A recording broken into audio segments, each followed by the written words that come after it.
Good evening, night owls, and welcome to Whisper Crowley, the place where stories linger long after the lights go out.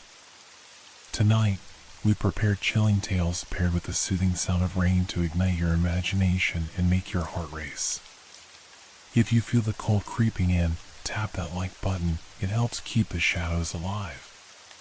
Tell us in the comments where you're listening from or share the scariest moment that sent shivers down your spine. Don't forget to subscribe. You wouldn't want to miss what lurks in the darkness ahead. Plantation Homestead in Louisiana. The wheels of my car crunched against the gravel as I drove down the long, winding driveway of the plantation. The air was thick with humidity, the kind that clung to your skin and made every breath feel heavier than the last. I had been driving for hours, the dense forest on either side of me giving way to a wide clearing where the house stood, majestic and imposing, as if it had been here forever. The plantation house was a grand old structure, the kind you see in history books, with tall white columns and wide verandas stretching across the front. The roof was steep and dark, with ivy creeping up the sides, as if nature itself was trying to reclaim the land. The house stood at the edge of the property, overlooking a vast stretch of fields that seemed to go on forever. The view was breathtaking, yet something about the place unsettled me. It wasn't the grandeur of the estate or the beauty of the surrounding landscape. It was the stillness. There was no sound of birds chirping, no rustling of leaves in the breeze, nothing to break the silence that hung in the air like a thick fog. As I parked the car and stepped out, I felt an odd chill run through me, despite the sweltering heat. The silence seemed to press in on me, almost as if the land itself was holding its breath, waiting. I shook off the feeling, reminding myself that I had come here to experience history, to explore this historic plantation that had been open to tourists like me. The brochure had promised a unique glimpse into the past, showcasing the beauty and the tragedy of the land. But something in my gut told me that there was more to this place than what appeared on the surface. I grabbed my suitcase and made my way toward the front steps of the house, where the door creaked open before I could even knock. A man stood in the doorway, tall and thin, with a weathered face that seemed both welcoming and distant at the same time. "Welcome," he said, his voice low and hushed. "We've been expecting you." I smiled politely, but the words left a lingering echo in my mind, as if he wasn't just talking about my arrival. The door closed softly behind me, and as I stepped inside, the musty smell of old wood and history greeted me. The foyer was grand, with high ceilings and faded portraits of men and women who had lived here long before me. The air was cooler inside, though the unease I felt didn't seem to dissipate. As I stood there, I couldn't shake the feeling that something, or someone, was watching me. The interior of the house was a stark contrast to the stillness outside. The walls were adorned with portraits of generations long gone, their eyes seemingly following me as I moved through the halls. The furniture was antique, upholstered in faded fabrics that spoke of years of use and neglect. The air was thick with the scent of old wood and dust, a smell that made me wonder just how long it had been since the house had truly come alive with the laughter and voices of its former inhabitants.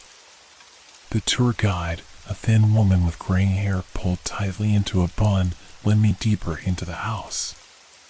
She spoke softly, as though trying not to disturb the silence, but her words still echoed through the grand, empty rooms.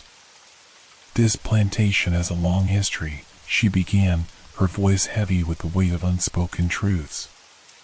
"It was founded in the early 1800s, a place of prosperity and success built on the backs of slaves.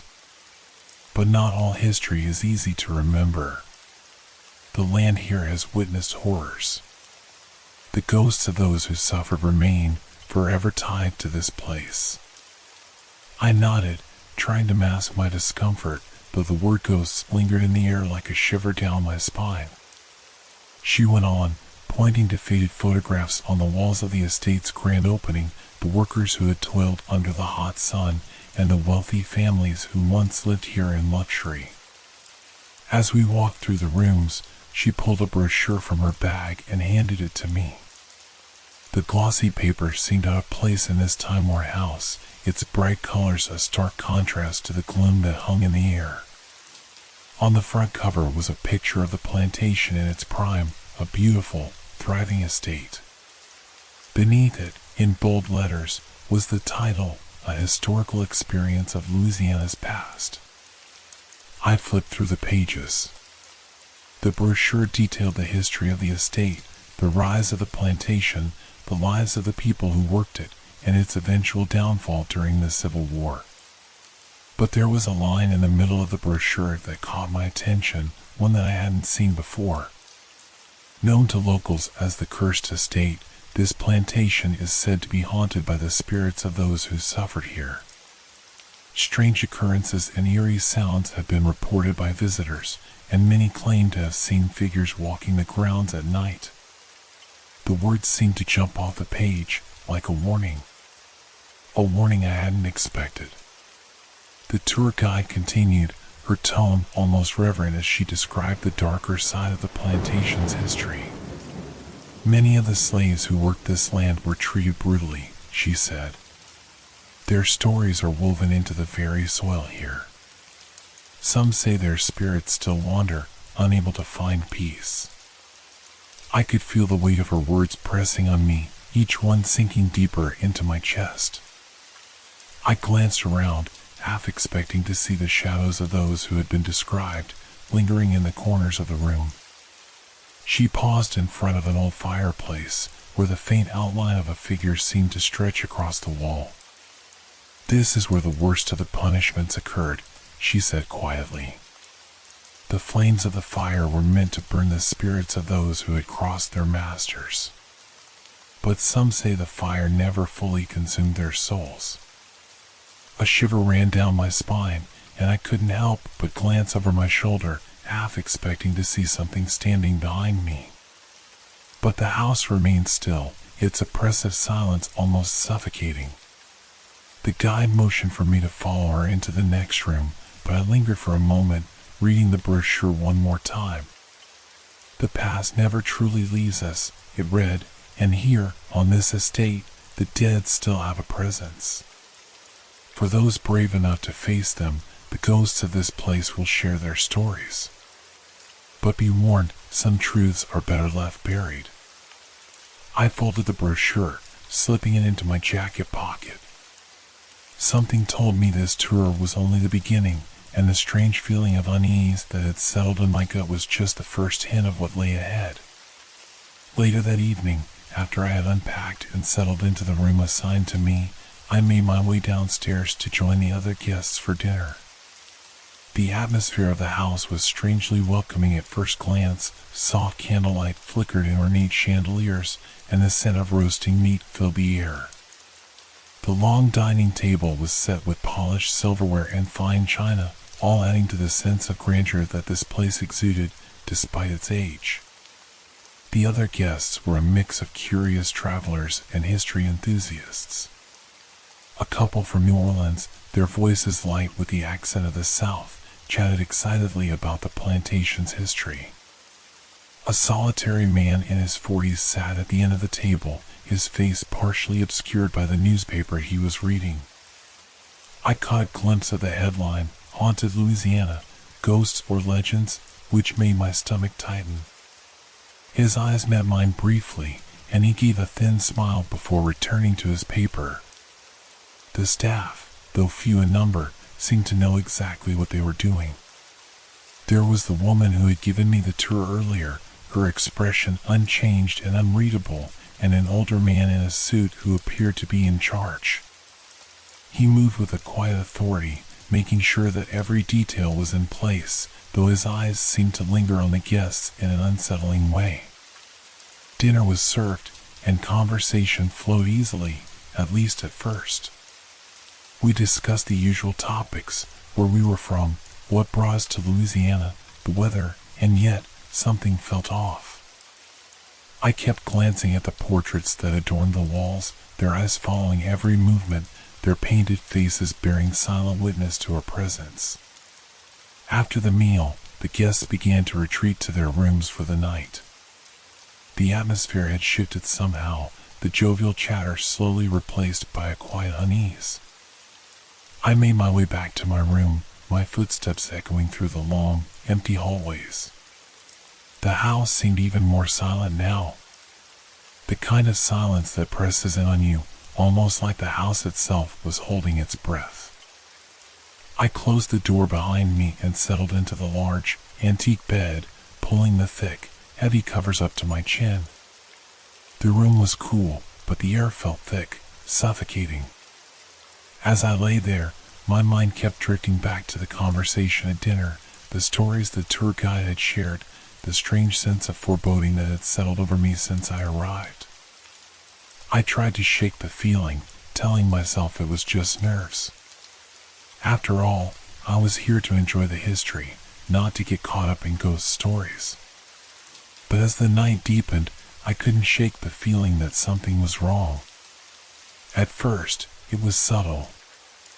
A faint creaking from somewhere far down the hallway. The floorboards groaned as though someone was walking, though I was certain I was the only one awake in this wing of the house. I ignored it, pulling the blanket tighter around me. Then came the sound of a door, somewhere in the house, slowly creaking open. I froze, my heart skipping a beat. Was it the wind? Or perhaps one of the other guests returning to their room? But no, it wasn't the wind. The sound of footsteps followed, slow, deliberate steps that seemed to move in time with the creaking. They were coming closer, growing louder with each passing moment. I sat up in bed, straining to listen, but the house remained eerily still. No one was in the hallway. I got out of bed and cautiously stepped toward the door. My hand hovered over the handle, but I hesitated. Something told me not to open it, not yet. The sound of footsteps had stopped, but the house still felt alive with something I couldn't quite place.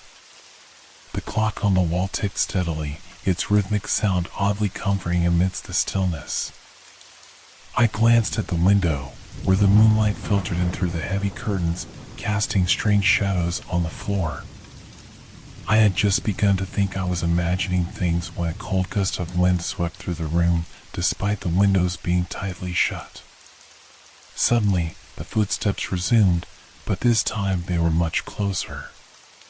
Closer than I'd ever heard them before. I stood motionless, barely breathing, waiting for the sound to pass. But it didn't pass. The steps were now right outside my door. I took a deep breath, my mind racing. Could it be one of the staff members? Or one of the other guests, restless and wandering in the night? I was about to open the door when the unmistakable sound of a faint whisper stopped me in my tracks. The whisper was soft, unintelligible, but it carried with it a sense of urgency. A warning, perhaps. I stood frozen, my heart pounding in my chest.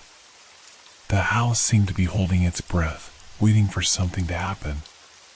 And then, as suddenly as it started, the footsteps and the whispering stopped. I slowly exhaled, realizing I had been holding my breath for what felt like an eternity. The silence that followed was oppressive, as though the house had returned to its dormant state, waiting for something or someone to break it once again. I didn't sleep that night. The sounds had returned too many times, each one more persistent than the last, but I refused to let myself believe in ghosts. Rationality told me that it was just old wood settling, the house shifting as it always had. But deep down, I knew something was terribly wrong, and I wasn't sure how long I could convince myself otherwise. The morning light came slowly, filtering through the heavy curtains of my room, but I hadn't slept. Not truly. I had spent most of the night lying awake, eyes wide, listening to the strange sounds echoing through the old house. The whispered voices had faded into the distance after a while, but the creaking footsteps lingered in my mind, each one like a dark shadow I couldn't shake. When the light finally broke through, casting a soft glow on the faded wallpaper, I tried to convince myself it was just my imagination. I had stayed in old houses before, places with creaky floors and walls that seemed to speak in the stillness of the night. But something about last night felt different. The air in the house felt heavier, the silence too profound, like the land beneath it held secrets that were beginning to rise to the surface. I got dressed quickly, eager to leave the confines of the room and find the other guests, hoping for some distraction, some normalcy. But even as I stepped out into the hallway, I felt it, an unease that seemed to cling to the air itself. The house was still, too still. The faint rustling of my footsteps on the old wooden floor was the only sound that met my ears, but even that felt wrong, as if it was too loud in a place that should have been quiet. As I passed the door to the room where I had stayed last night, I heard it, a soft, almost imperceptible rustle, like fabric brushing against itself.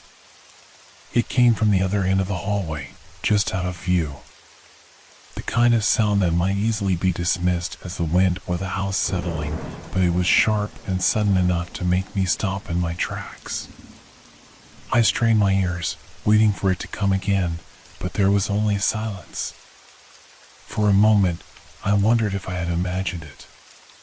But then, unmistakably, I heard it again, footsteps, slow and deliberate, echoing down the corridor. My heart skipped a beat. I glanced down the hallway. It was empty, but I couldn't shake the feeling that I was not alone. The steps were coming closer now, echoing against the walls like a soft rhythm that matched the beat of my racing heart. I held my breath, my muscles tense, waiting for whoever, or whatever, was walking toward me. But there was no one. The footsteps seemed to come from the walls themselves, and as they grew louder, they were joined by another sound, a faint, almost inaudible scraping, like fingernails against wood. I swallowed hard, my throat dry. The corridor seemed to stretch on forever, its length now far more oppressive than I had realized. The air felt colder, and I pulled my jacket tighter around myself as I moved down the hall, hoping to find someone else. As I reached the end of the hallway, I stopped in front of a small sitting room. The door was slightly ajar, and I could hear voices. People, laughing, talking. I pushed it open, grateful for the sound of human activity, but when I stepped inside, the room was empty. No one was there. The floor was covered in dust, and the furniture, though elegant, was draped in sheets, as if abandoned for years. But that wasn't what caught my attention. It was the smell, faint but unmistakable.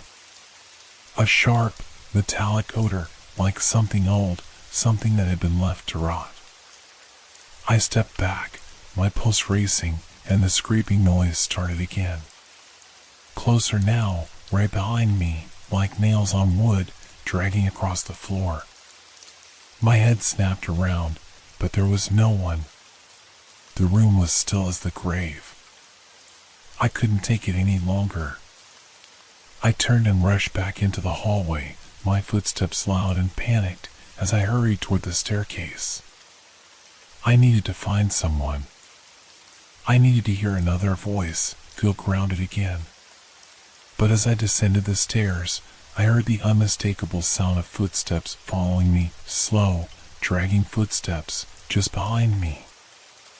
I turned to look, my heart nearly stopping in my chest, but no one was there. I shook my head, forcing myself to breathe. "It's just an old house," I muttered under my breath. Nothing more. Just old wood and the wind. But deep down, I knew. I knew the house was telling me something, and it wasn't something I wanted to hear. The footsteps behind me grew louder, more persistent, until I couldn't ignore them any longer. They were real. I stopped in my tracks, my heart hammering in my chest. The silence that followed was deafening. The rest of the day passed in a blur of unease. I tried to shake off the strange occurrences, telling myself that I was simply tired from the journey, that the sounds were just the house settling, the old wood creaking under its own weight. But no matter how much I tried to rationalize it, a knot of discomfort lodged itself deep in my stomach, growing tighter with each passing hour. At dinner, I found myself scanning the faces of the other guests, looking for some sign that they, too, had felt it, whatever it was. But they seemed content, engaged in conversation, laughing and passing food around the table. No one else appeared bothered, and that only served to increase my unease. Why wasn't anyone else reacting to the same strange noises I had heard? Was I just imagining it? Or had something truly unnatural taken place? I sat quietly, forcing myself to focus on the conversation, but my mind kept drifting back to the sounds I had heard, footsteps, whispers, the scraping. I felt the weight of their presence in the pit of my stomach, the unsettling sense that there was something, someone, lurking just out of view, waiting for the moment when it would make itself known. I glanced at the staff, hoping to find a clue, but they seemed too composed. The tour guide from the previous day, her expression as unreadable as ever, stood by the doorway, watching the room with a practiced calm. The older man who had greeted me earlier in the day moved between the guests with quiet precision, but his eyes, too, seemed to linger a little too long on each of us. There was something unnerving in the way he watched, like he was expecting something, waiting for something.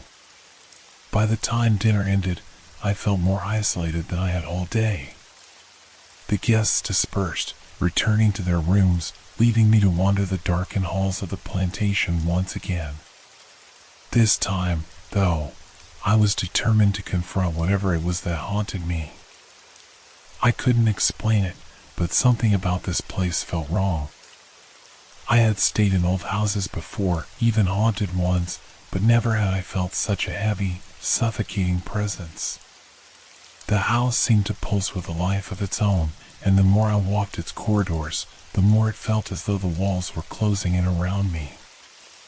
I returned to the sitting room where I had first heard the noises, the place that smelled faintly of decay. I pushed the door open, and this time, I didn't hesitate. The room was just as I had left it, dusty and abandoned, but the air felt colder now, as though something had shifted in the stillness. The same metallic smell lingered, stronger now, mixing with something else, something sour, almost rancid. I stepped further into the room, my feet disturbing the thick layer of dust on the floor. There was no sound now, just the oppressive quiet that seemed to settle in around me, pressing against my ears. "Just get it together," I muttered, trying to steady my shaking hands. "You're overthinking this.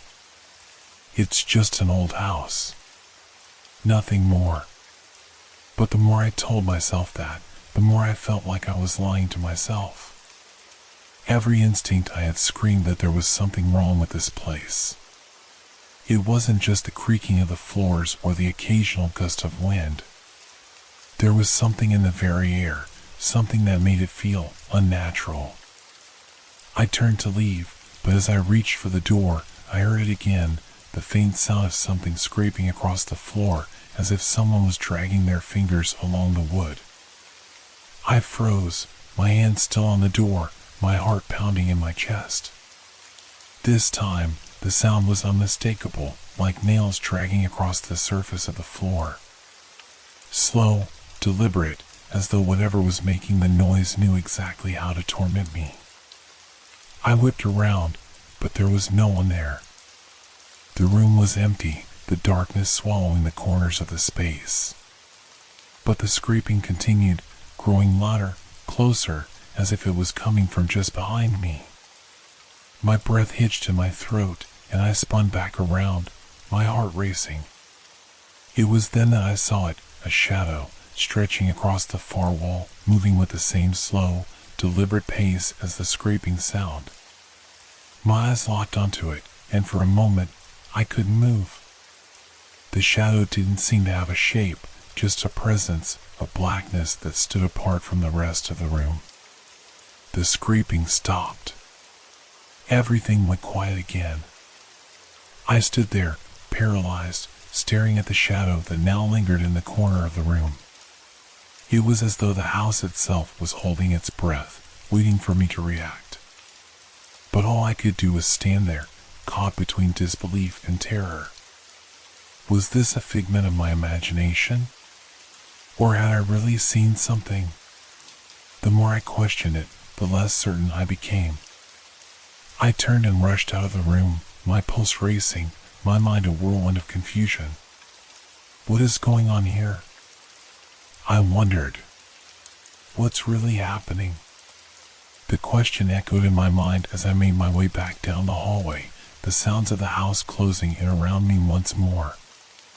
But now, it wasn't just the noise that unsettled me, it was the certainty that something was watching me, something waiting just beyond the edge of my sight. Something that wasn't willing to let me leave this place without knowing the truth. And deep down, I began to fear that the truth was something I might not want to understand. The next evening arrived with a sense of anticipation hanging in the air. The heavy, humid air of the Louisiana night pressed against the windows of my room, a constant reminder that this was no ordinary place. My sleep had been restless, the shadows from the night before still lingering in my thoughts, but I had pushed them aside for the moment. I couldn't let my mind dwell on the strange happenings any longer. I needed to try and relax. I had wandered the grounds during the day, trying to distract myself with the beauty of the plantation. The overgrown gardens, the ivy-clad walls of the house, the faint smell of the earth after a recent rain, everything about the place seemed to hide its dark history beneath layers of charm. But as the sun began to set, casting long shadows over the property, the unease returned, creeping back into my chest. Dinner came and went in a blur, and by the time I found myself alone again in my room, the house seemed to have fallen silent. The usual sounds of the day, the conversations of other guests, the footsteps of the staff, had all died away. The night had swallowed the building whole, leaving nothing but the soft murmur of wind outside. I sat by the window, staring out into the fading twilight, lost in thought. The deep blues and purples of dusk filled the sky, and I let my eyes wander over the grounds. There was something oddly captivating about the way the trees stood like silent sentinels, their branches stretching out in all directions, casting long, twisted shadows across the lawn. It was then that I saw it. At first, it was just a flicker, a movement, perhaps, caught in the corner of my eye. I turned my head instinctively, expecting to see an animal or a gust of wind rustling the branches. But what I saw made my blood run cold. A figure stood by the far edge of the garden, just outside the reach of the fading light. At first glance, it appeared to be a person, tall, thin, almost gaunt in appearance. The figure was dressed in what looked like old, tattered clothing, but the fabric was faded and unclear, as if the details were being swallowed up by the darkness.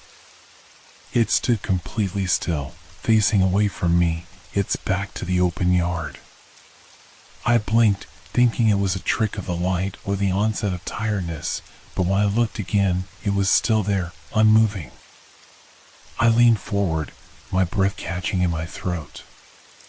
There was something so unnatural about the stillness of the figure, the way it was frozen in place, as if it didn't belong in the world of the living.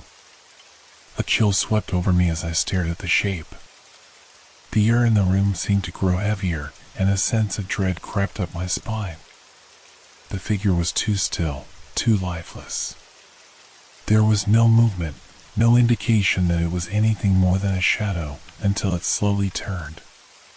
The motion was fluid, unnatural, as though it was not quite human. The figure rotated in a slow arc, and in that moment, I felt my heart stop. Its face, or what should have been its face, was blank, an empty space, a hollow void where features should have been. The eyes, or where they should have been, were dark and sunken, but they seemed to catch the light for a brief moment, glimmering like pools of shadow. I gasped, stumbling backward away from the window. My pulse was racing, and my breath came in shallow gasps. I forced myself to take a few steadying breaths, trying to convince myself that it was a trick of the mind, that it was just a shadow or a figment of my overactive imagination. But when I turned to look again, the figure was gone. I rushed to the window, heart pounding in my chest, and peered out into the garden. The yard was empty, no figure, no movement, only the twisted trees and the remnants of the fading light. I stood there, frozen, trying to process what I had just seen. My hands trembled, and I had to grip the window frame to steady myself. It couldn't have been real. I repeated that to myself over and over, but deep down, I knew. I knew what I had seen. For a moment, I wondered if I had been hallucinating, but the image was still so vivid in my mind, the memory of that dark, empty face burned into my thoughts. It was real. I was certain of it now. I turned away from the window, my mind racing, trying to find a rational explanation for what had just happened. It could have been a trick of the light, or perhaps a reflection from another window. But I knew that was a lie. There was something in the air tonight, something I couldn't shake. I had to get out of this room. I grabbed my coat and hurried downstairs, my steps quick and erratic. The house was silent again, but quite oppressive. As I walked down the hallway, I couldn't shake the feeling that I wasn't alone. Every corner I turned, every shadow I passed, felt as though it was watching me, waiting for me to see something I wasn't supposed to. I couldn't explain it, but the more I tried to make sense of what I had witnessed, the more I realized that this place, this plantation, was not just haunted by the past. It was haunted by something far darker, something I had barely begun to understand. And it wasn't going to let me leave. The rest of the night passed in a blur of confusion and dread. I had tried to find comfort in the noise of the other guests, but no matter where I went, the weight of what I had seen lingered. The image of the figure, its hollow eyes and empty face, haunted me at every turn. I couldn't shake the feeling that it was waiting for me to understand something, something terrible, something that had been buried here for far too long. It wasn't until the early hours of the morning, when the house was silent and still, that I finally found myself standing in the hallway again. The shadows from the night before seemed to grow even darker, stretching unnaturally along the walls. The air had grown thick, heavy with the weight of something I couldn't quite place. That's when I heard it. A whisper, faint at first, so soft it could have been mistaken for the wind. But it was too deliberate, too clear.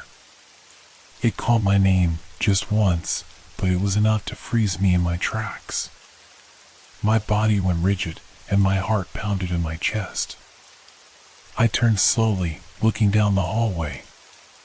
The house seemed to hold its breath, the silence pressing in on me from all sides.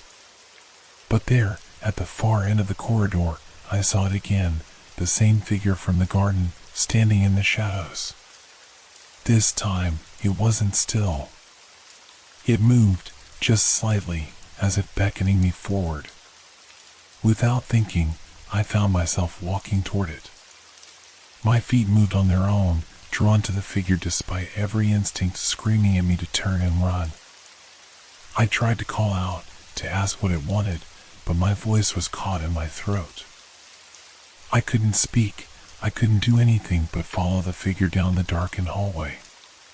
The figure led me to a small door, tucked away in a corner I hadn't noticed before. The wood was old, weathered, and there was something about it that made my skin crawl. The figure stopped in front of it, turning its head to look at me, though I could see nothing but that empty, dark face. And then, without a sound, it opened the door. The air that rushed out from the room was cold, colder than the rest of the house. It carried with it the faint scent of rot, of something long decayed. I hesitated, my body unwilling to move any closer, but the figure didn't wait. It stepped inside, its shadow disappearing into the darkness of the room. Something deep inside me told me to leave, that I was walking into a trap. But I couldn't stop myself. I stepped forward, the door creaking shut behind me with a low groan. Inside, the room was small, barely big enough to fit a bed and a few pieces of old, worn furniture. The walls were bare, except for the faint outlines of something that had been scratched into the wood, marks that looked disturbingly like chains. My eyes scanned the room, but it was the floor that drew my attention. There, in the center of the room, the wood was stained dark, a deep, almost black discoloration that stood out against the rest of the floor. As I approached, the stench grew stronger, a sickly, metallic odor that made my stomach turn. I crouched down, and for a moment, I thought I could see faint impressions in the floor, indentations as though something had been dragged across it, slowly, repeatedly. The figure was still there, standing just beyond the threshold of the room, its presence as cold and empty as ever. But now, it was no longer silent. The whispers returned, louder this time, filling the room with a voice I couldn't understand. The words were muffled, distorted, as though they had been trapped here for years, maybe even centuries. I reached out to touch the floor, and the moment my fingers brushed against the stained wood, I felt it, a jolt of cold, a shock that ran through me like electricity. A vision flooded my mind. I saw the room as it had been long ago, not empty, but filled with people, no, with shadows. Dark shapes moved around the space, figures chained to the walls, their bodies bruised and broken. I saw flashes of pain, of suffering so intense that it made my own body ache in sympathy. The room was no longer a place of peace, but a place of torment, where cries for mercy were swallowed by the thick air, where the past bled through the present like an open wound. I pulled my hand back in horror, gasping for breath as the vision faded. But the room was still filled with the weight of those memories, memories of people who had suffered here, their pain and anguish lingering in the very walls. A voice broke through the fog of my mind, and I turned, startled, to see the figure moving toward me. Its presence was overwhelming now, pressing on me from all sides. The air seemed to grow colder with each step it took, the temperature dropping so fast I could see my breath in front of me. It stopped just in front of me, its hollow eyes fixed on mine. The whispering had stopped, but in its place, I could hear something else. A low, guttural sound, like the distant echo of chains rattling. The figure raised one hand, and I followed its motion, my eyes tracing the movement as it pointed to the corner of the room. I turned, and what I saw made my blood run cold. In the corner of the room, hidden in the shadows, were faint outlines of old, rusted shackles, chains that had once held someone in place, someone who had suffered unimaginable pain. The floor around them was still stained, as though the blood of the past had seeped into the wood, never to be washed away. The vision returned, stronger this time. I saw them, figures, twisted and broken, tortured beyond recognition, their eyes wide with fear. The sounds of screaming filled the room, the air thick with the stench of blood and sweat. I could feel it, the pain, the helplessness of those who had been chained in this very spot. And then, just as suddenly as it had come, the vision was gone. I was back in the room, trembling, gasping for breath. The figure was gone too, leaving me alone with the horrors of the past that had just been revealed to me. I stumbled backward, my mind reeling, my body shaking with the cold that had taken hold of me. The room felt small and now suffocating, as though the very walls were closing in on me. And as I backed out of the room, I realized that whatever had happened here, whatever horrors had been inflicted on those who had suffered in this place, were not over. They hadn't been buried or forgotten. They were still alive, still reaching out, still demanding to be remembered. And somehow, I had become part of it. I couldn't escape the images. No matter how hard I tried to push them away, the sights, the sounds, the feelings, everything was seared into my mind. The room, the shackles, the faces of the tormented souls, they haunted me, lingering in the corners of my thoughts. And they weren't done with me. No, the spirits were only just beginning to make their presence known, and their pain was becoming unbearable. The next day arrived with an eerie stillness, the kind that makes the air feel thick, almost unbreathable. I had barely slept, my body drained from the nightmares that had plagued me. The house felt different now, more alive with the presence of something otherworldly, something that wasn't content to stay in the past. It started in the middle of the night again. The house, as always, was silent, but I could feel the shift, the subtle change in the air, like a storm about to break. My room was dark, the only light coming from the faint glow of the moon filtering through the curtains. The silence was absolute, so quiet that I could hear my own heartbeat echoing in my ears. And then, just as I was about to drift off, I heard it, the unmistakable sound of chains dragging across the floor. I froze, my breath catching in my throat. The sound was faint at first, barely more than a whisper, but it grew louder, closer, as if someone, or something, was walking toward me, dragging heavy, rusted chains with each step. My heart raced, and a cold sweat broke out across my skin. I couldn't move, couldn't even breathe. The chains stopped right outside my door. I lay there, paralyzed, listening. I could hear nothing but the deafening silence and the pounding of my own heart in my ears. But something was different now. There was a presence in the room, something watching me, something that knew I was awake. The air felt thick, oppressive, like it was pressing down on me, and I could swear I heard soft whispers, voices speaking in a language I couldn't understand. Then, without warning, the door creaked open. I bolted upright, my body frozen in terror. The room was still dark, but the shadows were moving, twisting and writhing, as though alive. The temperature in the room dropped sharply, and I could see my breath, white and misty in the air. The whispers grew louder, more frantic, and I could make out fragments of words, though they were distorted, fragmented. "Help, please, it hurts, stop." I swallowed hard, trying to summon the courage to move, to shout, to do anything. But I couldn't. I was trapped, caught in the grip of the spirits that now filled the room. Then, the figure appeared. It wasn't like before.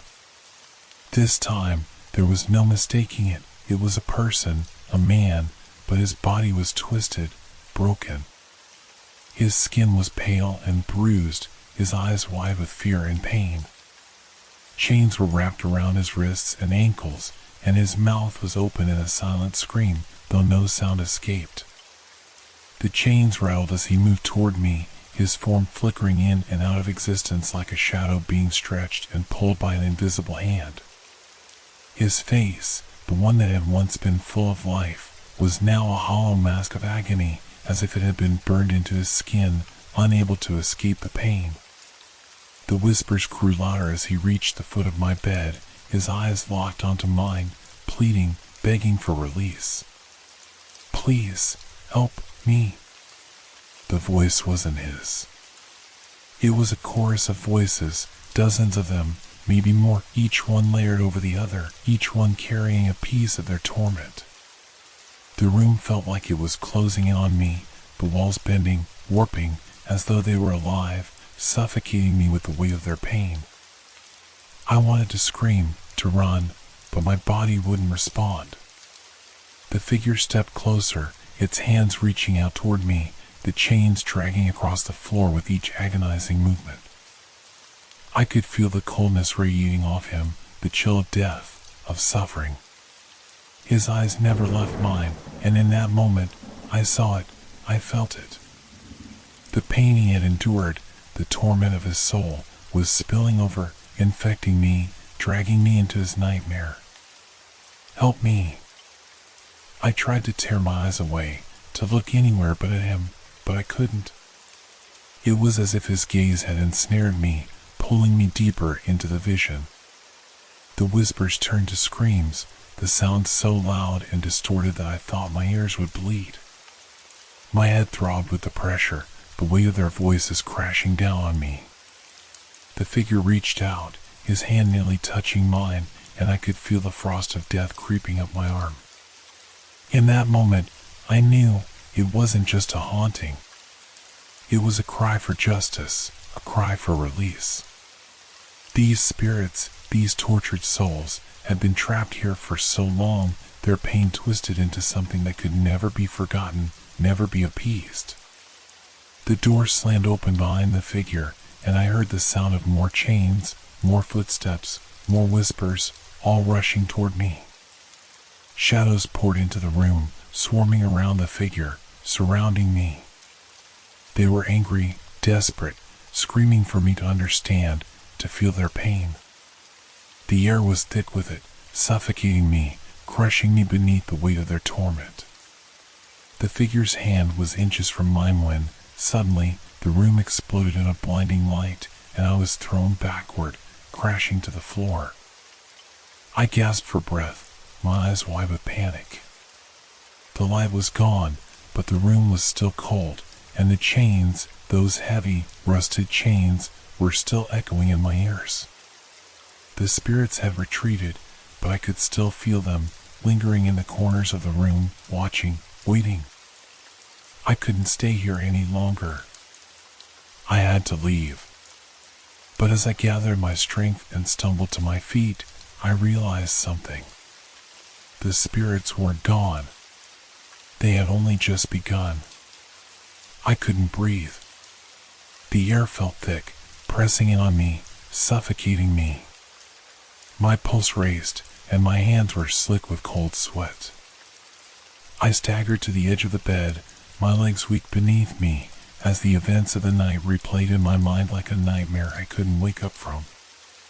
It didn't make sense. None of it did. I glanced around the room, but it was empty, silent. No chains, no figure, no tormented souls. Only the pale glow of the moon filtering through the curtains, casting long, eerie shadows on the walls. My heart pounded against my ribcage, the sounds of my own breath deafening in the stillness. Was I losing my mind? Was this just exhaustion playing tricks on me, a bad reaction to the isolation and the oppressive atmosphere of the plantation? It had been a long day, hadn't it? A long, strange day full of unsettling images and voices. But surely that wasn't enough to explain what I had just experienced. The figure, the chains, the whispers, it all felt too real, too vivid to be a mere hallucination. I shook my head, trying to dispel the fear that clung to me like a second skin. There had to be a logical explanation. There always was. There was no such thing as ghosts, no matter how many times people claimed to have seen them. I had to be imagining things. I had to be. But then, what about the chains? What about the cold, the oppressive feeling that had clung to the room like it was alive? What about the way the figure had moved, the way it had reached for me, its hollow eyes full of so much pain? The whispers, I couldn't forget those whispers. They had been too real, too desperate. I leaned forward, resting my elbows on my knees, trying to steady my racing thoughts. I had to think. There was an answer. There had to be. Maybe it was something in the house. The old wood, the creaking floors, the drafts that made the house feel like it was alive. Maybe the house had its own energy, I thought. Maybe the history of this place, what had happened here, the stories that had been passed down, was affecting me. The mind can only take so much before it starts to crack, right?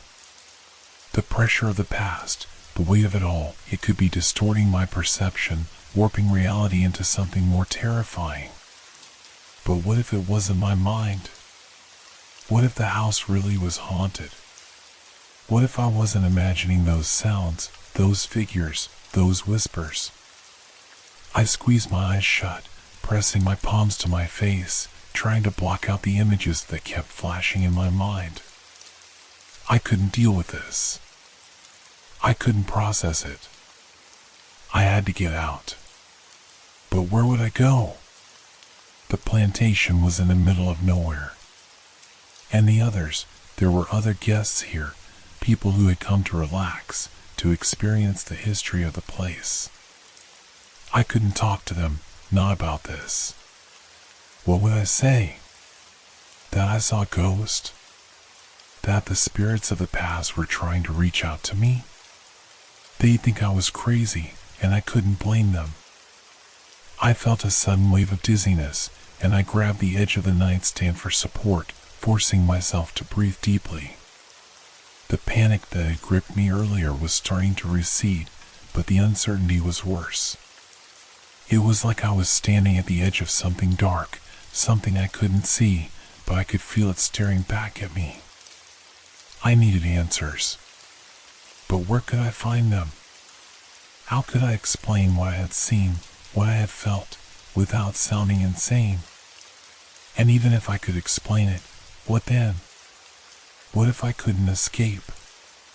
What if I was trapped in this place, surrounded by memories of pain and suffering, with no way to break free? The walls of the room seemed to close in on me, and I could hear the faintest echo of chains dragging across the floor, just at the edge of my hearing. My breath hitched, and I snapped my head toward the door, convinced that something was there. But there was nothing. Nothing but silence, and the weight of the air pressing down on me. I was imagining it. It had to be. But in my gut, I knew the truth. The truth I didn't want to admit. The spirits were real. The house was haunted by the ghosts of the past, and they weren't going to let me leave. Not until I understood. Not until I saw what they had seen. The pain they had endured, the suffering they had experienced, it was trapped here, woven into the very walls of the plantation, and it was calling to me, demanding that I witness it. But why me? Why now? What had I done to deserve this, to be pulled into their nightmare? I wanted to scream, to lash out, to do anything to escape this suffocating feeling, but I couldn't.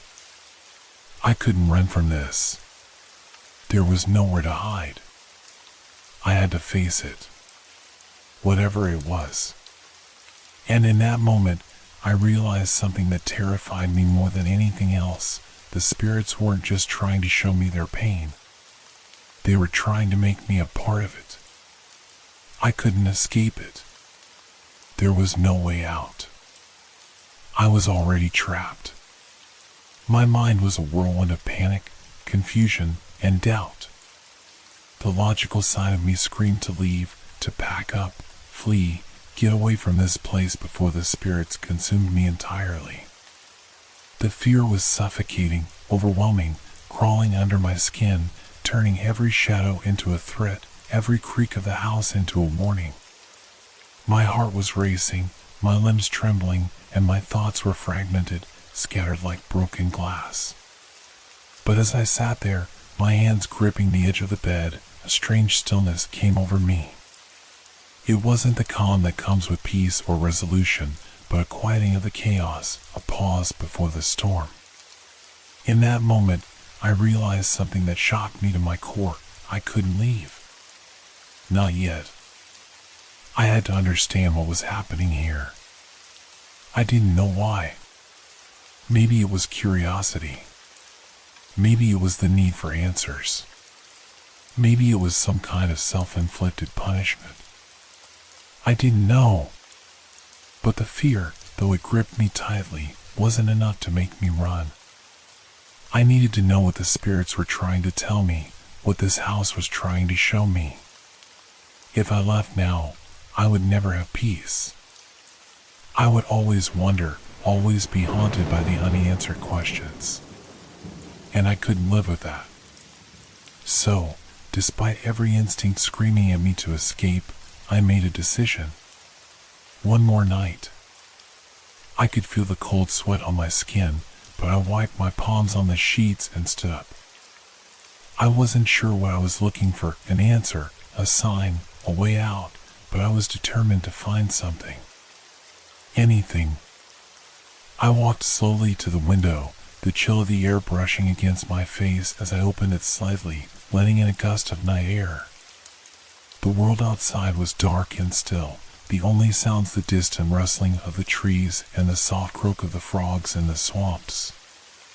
It seemed peaceful enough, too peaceful. As if the house itself was holding its breath, waiting for something.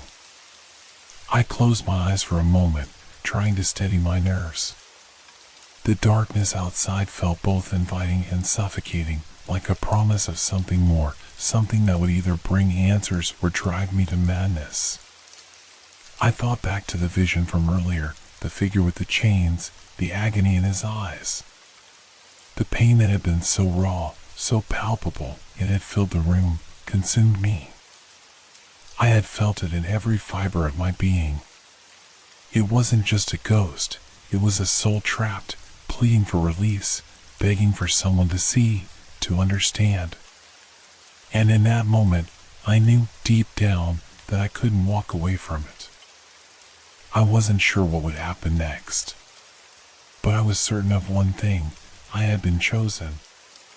I had to stay. The fear was still there, swirling inside me like a storm, but it was no longer the dominant force.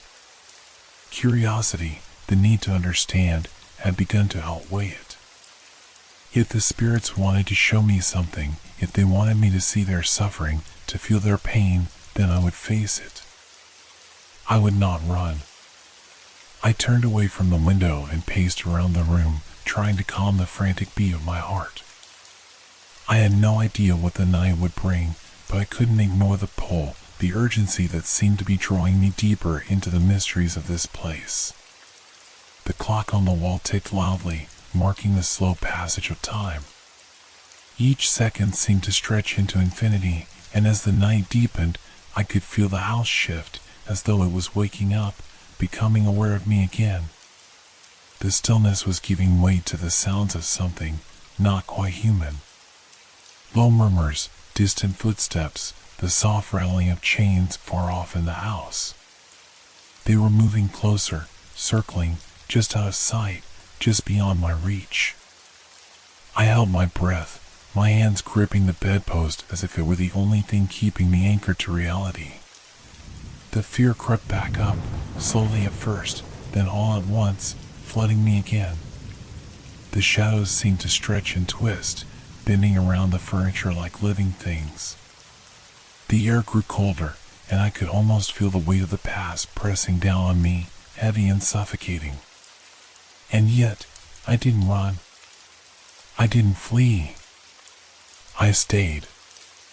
I had made my choice, and now I would see it through. Something in this house, something in the spirits, had a message for me. And I wasn't going to leave until I understood it. Even if it meant facing the darkest parts of my own fear. Even if it meant standing on the edge of something I couldn't comprehend. One more night. Just one more. The night was no longer silent. It was as if the house itself was alive, breathing with a rhythm that matched the pounding of my heart. The stillness from earlier had dissolved into a symphony of unsettling noises, creaks, groans, whispers that seemed to drift through the walls like smoke. At first, I told myself it was the house settling, the wind, the distant hum of the swamp's wildlife. But as the hours passed, the sounds grew louder, more distinct, more intentional. I sat at the edge of the bed, trying to ignore the coldness creeping through the room. My fingers trembled slightly as I gripped the blanket, pulling it tighter around myself. The shadows in the corners of the room seemed to dance, and my eyes couldn't focus on them. Every flicker of movement was amplified in the dark, my mind playing tricks on me, turning harmless shapes into things lurking just out of reach. I had to keep my eyes open, had to remain vigilant. But then, something shifted. It wasn't just the sounds. It was the air itself, thick and heavy, pressing down on me, filling my lungs with the taste of decay and dampness. The temperature had dropped even further, and I could see my breath misting in the air. It didn't make sense. The night hadn't been this cold before. I forced myself to stand, my legs stiff and unsteady. There was no reason to be afraid, I told myself. No reason to believe in ghosts or spirits or whatever it was I had felt last night. I was just tired. Just worn out. But as I stepped toward the door, I heard it. A soft, dragging sound, like something or someone was slowly moving across the floor. It was faint at first, so faint I almost convinced myself it was just a trick of my mind. But then it grew louder, closer, unmistakable. I froze, my breath caught in my throat. The sound was coming from the hallway. A slow scraping, like chains dragging over the floorboards. I tried to swallow, to calm myself, but my mouth was dry, and my pulse had spiked again, racing faster with every passing second. I couldn't move. And then, as if the house itself was pushing me toward it, I took a step. The moment my foot touched the floor, the dragging sound stopped. A deep, chilling silence settled in the room, as though the air had thickened to the point where it could no longer move. But I didn't dare turn around. I didn't want to see what was behind me. I couldn't shake the feeling that something was watching me. My skin crawled with the sensation, a constant prickle of dread. I was not alone. I could feel it in my bones. The hall was dark, the shadows swallowing up the light from my room. But it wasn't the darkness that unsettled me. It was what might be hiding in it. The chains. The figure. The whispers that now seemed to echo in the back of my mind, teasing at the edge of my consciousness. I stepped into the hallway, the floorboards creaking under my weight. Every inch of the house felt like it was pressing in on me, the walls closing tighter, the air thicker. As I moved down the hall, I thought I saw something flicker at the corner of my eye, a figure standing in the darkness. But when I turned, it was gone. I shook my head. It was just my imagination. The tension of the place was getting to me, making everything appear more sinister than it really was. But then, the smell hit me. Rotting wood. Decay. It was so sharp, so nauseating, I staggered back. I pressed my hand to my nose, trying to block it out, but it was everywhere now. In the walls, the floor, the very air I breathed. I turned quickly, nearly knocking over a chair that had been sitting motionless by the wall. My heart raced in my chest as I glanced at the other end of the hallway. There, standing at the far corner of the house, I saw the faintest movement. A shadow. A figure, hunched and twisted, moving silently, as though it were waiting for me. The figure didn't speak, didn't move, except for the sound of chains softly dragging along the floor. I couldn't breathe. My mouth felt dry, my legs were frozen in place. I wanted to scream, to run, to get away from it all. But my feet were glued to the floor. I couldn't escape. The figure in the distance remained, watching me, a presence that was too heavy to ignore. And in that moment, I knew it wasn't just the house that was haunted. It was me, too. I had walked into this nightmare, and there was no way out. I took a slow, shaky breath, trying to force some kind of control back into my body. I had to face it. Whatever this was, whatever was happening, I had to see it through. I couldn't let it consume me, no matter how real it felt. But as I took another step forward, the figure disappeared into the shadows, leaving only the sound of chains, growing fainter, as if retreating into the dark, waiting for me to follow. I could feel the weight of its gaze on my back, a silent promise that this night was just the beginning. The haunting sensation didn't leave me.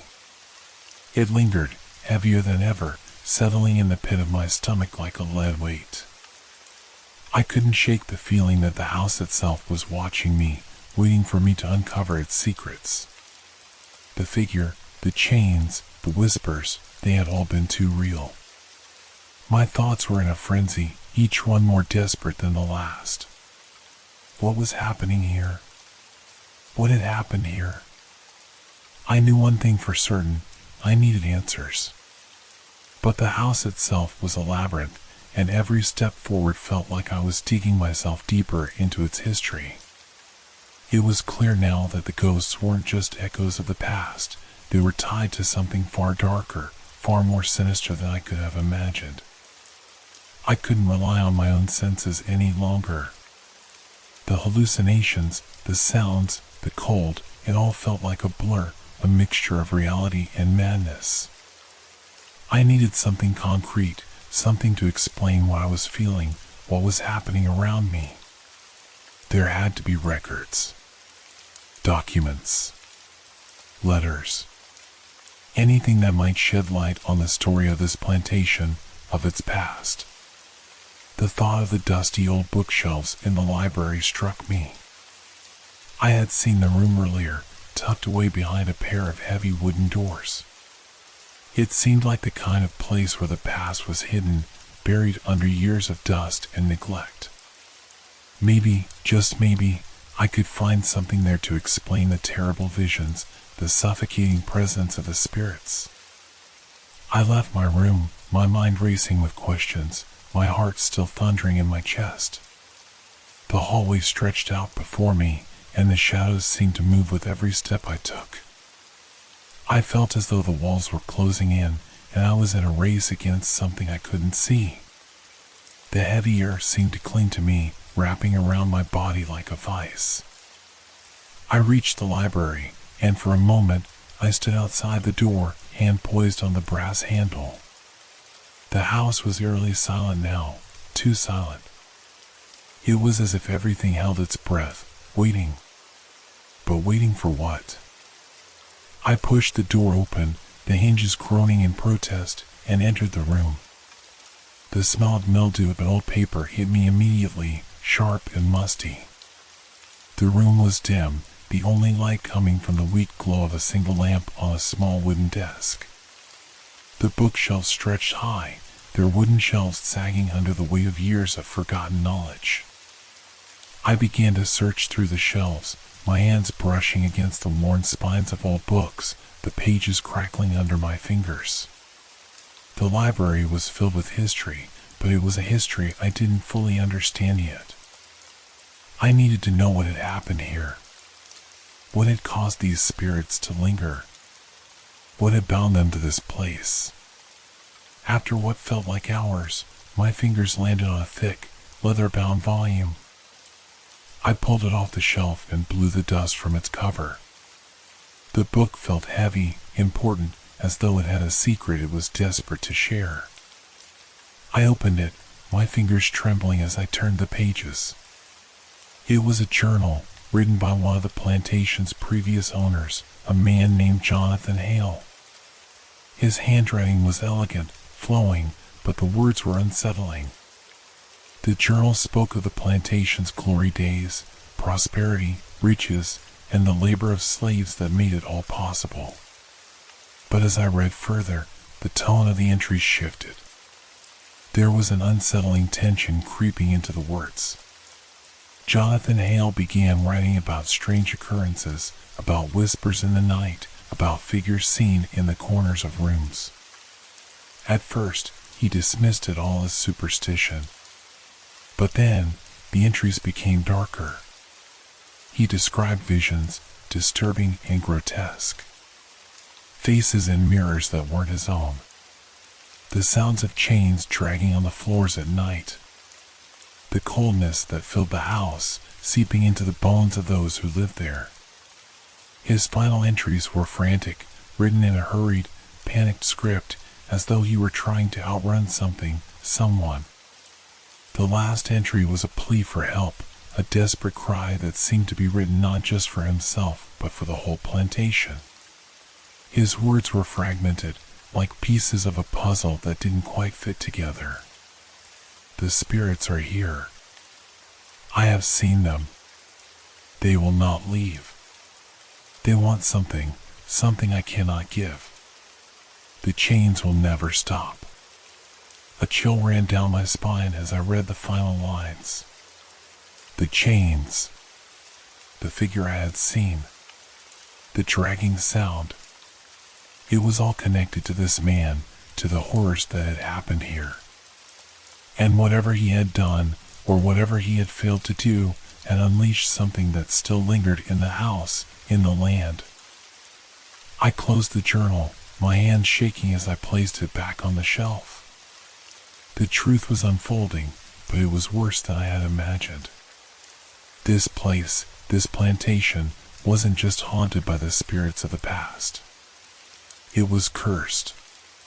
The souls of the tortured, the broken, were trapped here, bound by something dark and malevolent.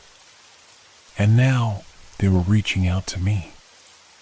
I stumbled back, my breath shallow and erratic. I needed more. I needed to understand how to stop this, how to survive. But one thing was clear, the spirits weren't just showing themselves to me. They were calling me, beckoning me deeper into the story that had never truly ended. The chains were still rattling in the distance, and I had no idea how to make them stop. The silence that followed my discovery was almost worse than the noises I had been hearing. The weight of the history I had uncovered pressed down on me, thick and suffocating, as if the very air was infused with the pain of the past. The house felt colder now, more oppressive, and every step I took seemed to echo with the ghosts of those who had once lived and suffered here. I couldn't escape it. The visions, the whispers, the chilling sights, they were relentless, repeating over and over again. I tried to push them away, to ignore them, but it was impossible.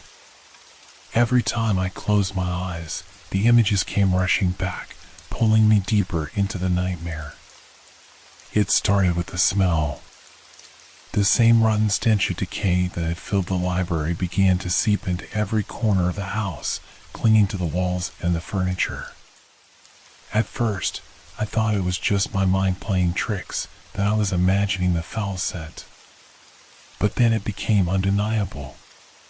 The very air tasted like death, like the bones of the long dead had come to rot beneath my skin. I walked through the halls, trying to shake the feeling that the house itself was closing in on me. But the further I went, the more the walls seemed to bend, to warp, like they were alive. The shadows in the corners of the room shifted, twisting into shapes that were not quite human. Figures flickered in the dim light, their forms half-formed, as though they were struggling to take shape. And then, I saw them. The first vision was brief, a flash of movement in the hallway. A woman, her face twisted in agony, her eyes wide with terror, stood at the end of the corridor. Her clothes were ragged, stained with something dark. As I blinked, she vanished, replaced by the familiar shadows of the house. But the image burned into my mind. I tried to shake it off, but the visions only grew worse. That night, as I lay in bed, the sounds of chains dragging across the floor began again. But this time, it wasn't just the sound. It was the sight, the pale, emaciated form of a man, his body bent in unnatural angles, dragging chains behind him. His eyes were empty sockets, black and hollow, as if he had seen too much. His mouth opened in a silent scream, but no sound came out. The figure reached the foot of my bed, and I could feel the cold emanating from him, chilling my bones. My heart hammered in my chest, but I couldn't move. I wanted to run, to scream, but my body refused to obey. And then, just as quickly as he had appeared, he disappeared into the darkness, leaving only the lingering echo of his chains. I couldn't escape the images, couldn't escape the feeling that I was being pulled deeper into the horrors of the plantation's past. It wasn't just the ghosts that haunted this place, it was the memories, the trauma, the suffering that had been woven into the very fabric of the house.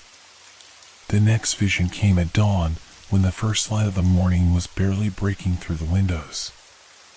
I was standing in the kitchen, staring at the faded portraits on the wall, when I saw it, a flash of movement in the reflection of the glass. It was a figure, a man, tall and imposing, standing behind me. He was dressed in the clothes of the plantation's old overseer, his face cruel and twisted with malice.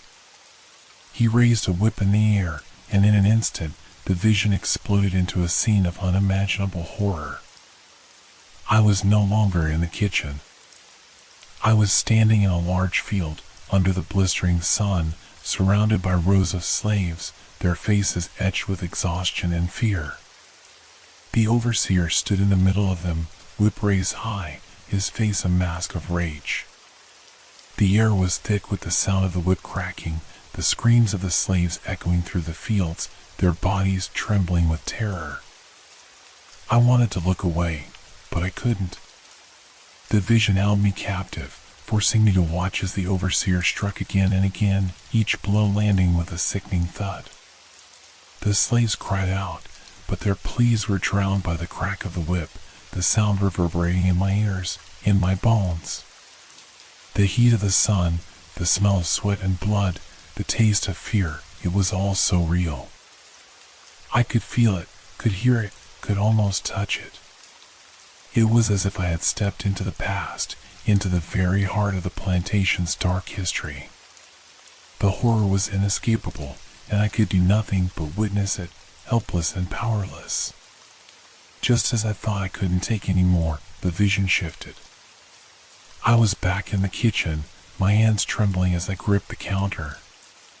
The sound of the whip was still ringing in my ears, the echo of the pain still reverberating in my chest. But now, something else was happening. The walls of the room began to crack, and the faces of the slaves, their eyes wide with terror, appeared in the gaps, watching me, their expressions filled with pleading, with sorrow. They reached out to me, their hands pressing against the walls, as though they were trapped in the very foundation of the house. And then, one by one, their faces twisted into grotesque expressions, their eyes black as coal, their mouths stretching open in silent screams. The pain, the anguish, they were all still here, lingering in the walls, in the air, in the very soul of the plantation. The vision faded, and I was left in the quiet, in the cold, in the silence of the house. But it wasn't over. I could still feel their eyes on me, the weight of their suffering pressing down on me, suffocating me. The ghosts weren't just in the house, they were a part of it. They were the plantation, the land, the very soil beneath my feet. And they weren't going to let me leave. The chains dragged again, louder now, closer.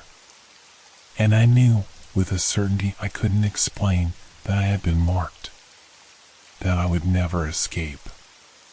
The past was alive, and it would never let me go.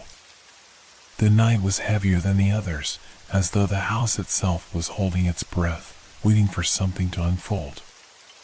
The air felt thick, oppressive, and the shadows stretched longer than usual, reaching across the floor like dark fingers grasping at my legs.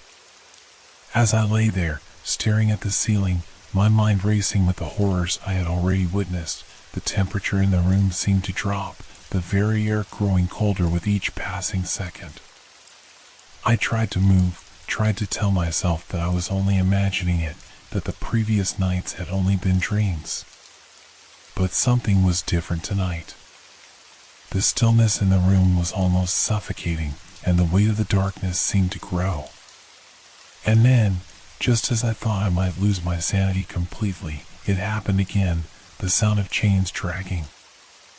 I sat up, my body trembling, and for the first time since I had arrived, I felt an undeniable presence. It wasn't just the faintest touch of a cold draft. No, this was something more, something far worse. I knew then that whatever haunted this place was not content with simply lurking in the shadows. It wanted me to see it. It wanted me to understand. I stood up, my legs weak beneath me, and walked toward the door. The chains were louder now, their rattling filling the air with a terrible, unmistakable rhythm. Slowly, I stepped into the hallway, and the cold intensified.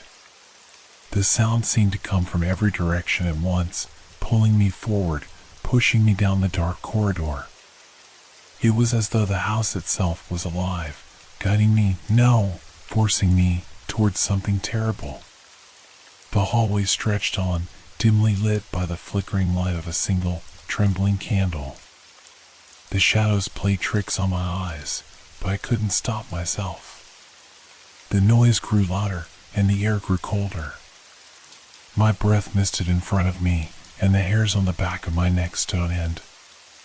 And then, I saw them. They were standing at the end of the hallway, their figures almost translucent in the dim light, their faces blurred at first, as though they were trapped in a fog. But as I stepped closer, their features began to sharpen, revealing the deep lines of pain etched into their faces, the terror that still clung to them. They were slaves, people who had once worked the fields of this very plantation. The first figure stepped forward, a man, his skin dark and weathered, his clothes ragged, torn by years of labor. His eyes were wide, bloodshot, and haunted, staring at me with a kind of silent desperation. He opened his mouth to speak, but no sound came out. Instead, his hands reached out to me, trembling, pleading. The chains rattled at his feet as though he were bound by something invisible, something that kept him tied to this place. Behind him, others appeared, more men and women, all wearing the same ragged clothes, all marked by the same suffering. Their eyes were filled with silent anguish, their faces twisted in expressions of disbelief, as though they could not comprehend their own fate. They were there, trapped in this corridor, bound to the plantation, bound to a history they could never escape. The man in front of me finally spoke, his voice low and strained, as though the words had been trapped in his throat for centuries. We were not meant to live like this. We were never meant to die like this, he whispered, his voice barely audible over the clanging of the chains. The land took us, took our lives and our souls. And now we are bound to it, forever. The other spirits began to murmur in agreement, their voices rising in a soft, mournful chorus, each one speaking of pain, of betrayal, of cruelty. Their words blurred together, but the meaning was clear. They had been slaves, forced to labor, their lives stolen away by a system that saw them as nothing more than property. But it was not just the back-breaking work or the whips that had killed them. No, it was something more. Something worse. Master, the man began again, his voice trembling with rage. He used to whip us for the smallest things. But that was nothing compared to what came after. He had something darker inside him. He tortured us, killed us, for sport. He made us fight each other. He took our dignity, our hope, our very souls. He used the chains not just to bind us, but to break us. The other spirits nodded in agreement, their eyes darkening with the memory of their torment. One woman stepped forward, her hands outstretched, as if trying to touch something, trying to reach out to me. "I remember," she said softly, her voice full of sorrow. "I remember the pain, the night he came for us. It was always at night. The air would grow thick, heavy with the smell of blood and sweat. The crack of the whip, the sound of the chains, we were never free." Her eyes filled with tears, tears that I knew had been shed long ago, but still they haunted her, as fresh as the moment she had died. We begged him to stop. We begged him to let us go, but he never did. And when we died, we didn't die alone. We died with the land in our veins, with the soil under our nails, and we were left here, cursed, trapped. As she spoke, the air grew even colder. The chains grew louder, their noise now deafening, drowning out everything else. The spirits began to sway, their faces contorting in agony, as though they were reliving their deaths in that very moment. The vision was more vivid than anything I had ever seen before. The sights, the sounds, the smells, it was all real. The chains rattled around them like a warning, binding them to the very ground they had toiled on in life. The man stepped closer, his eyes locked on mine, full of sorrow and regret. You have to help us. You have to free us. You have to make them remember what they did, what they took." I wanted to scream, to run, to escape from the nightmare, but I couldn't. The words froze in my throat. They were trapped, and I was trapped with them. The weight of their suffering pressed down on me, suffocating me, pulling me deeper into the past that would never let go. The chains dragged again, louder now, closer.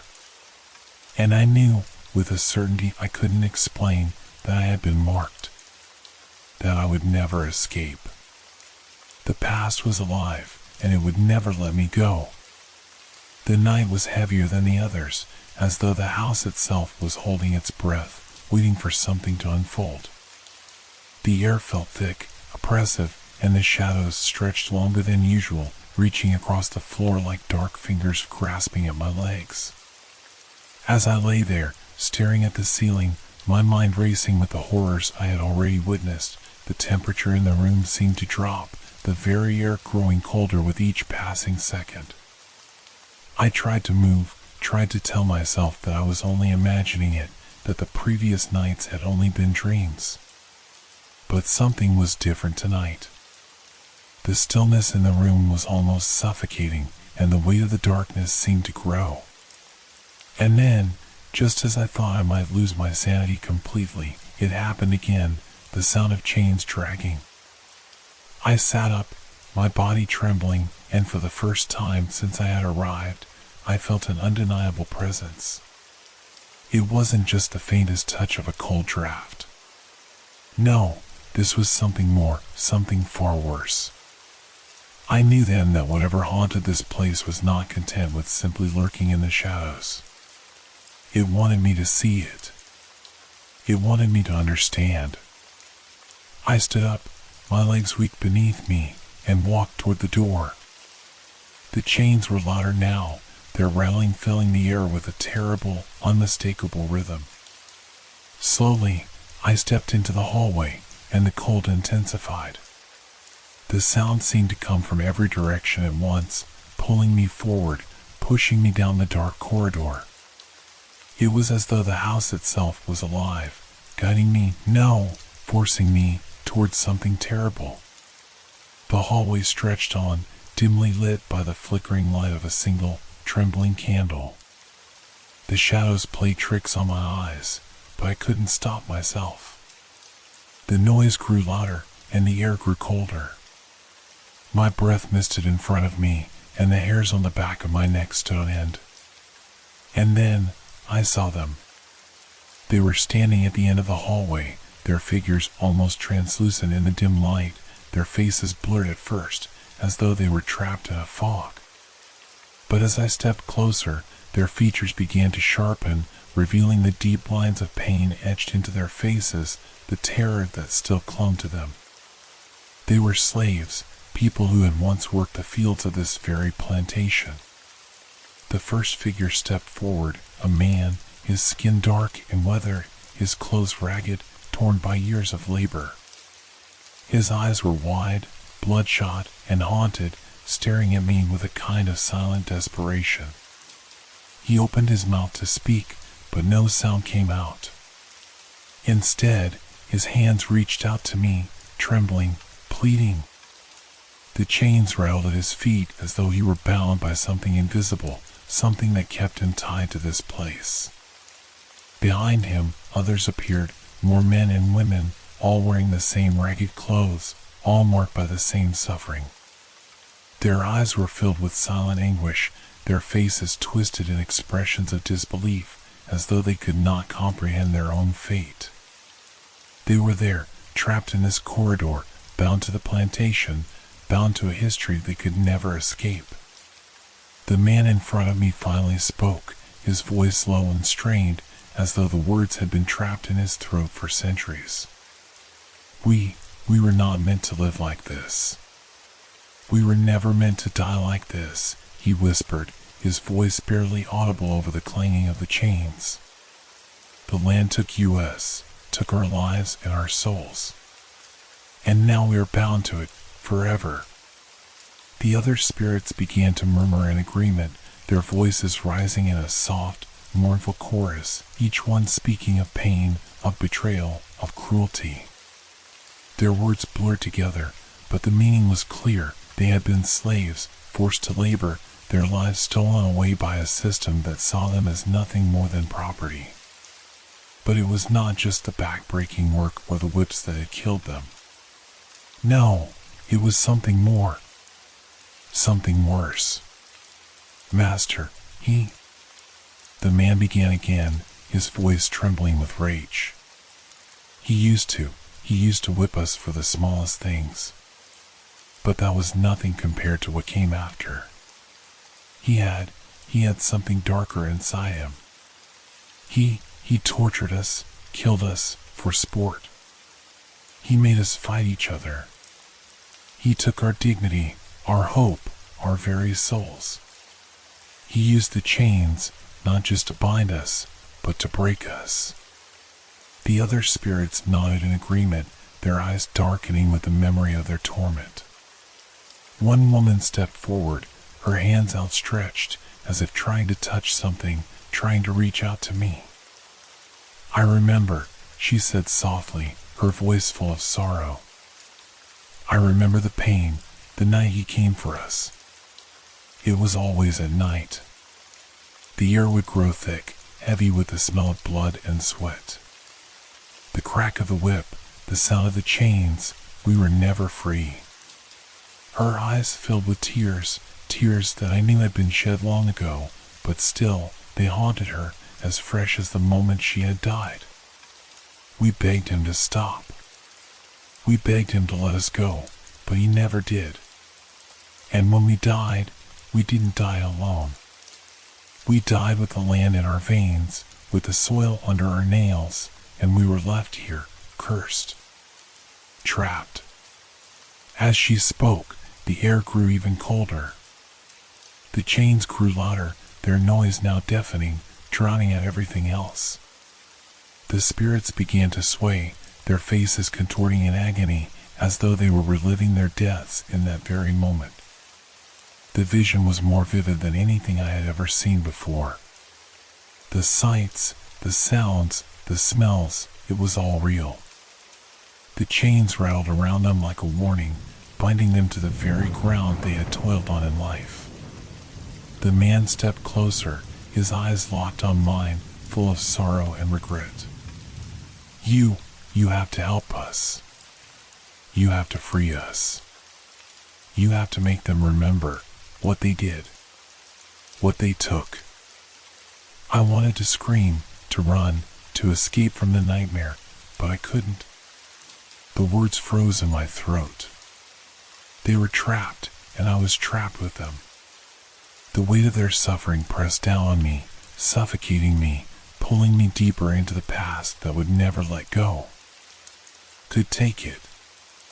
Every sound, every whisper, every shadow seemed to be pulling me deeper into the madness of this place.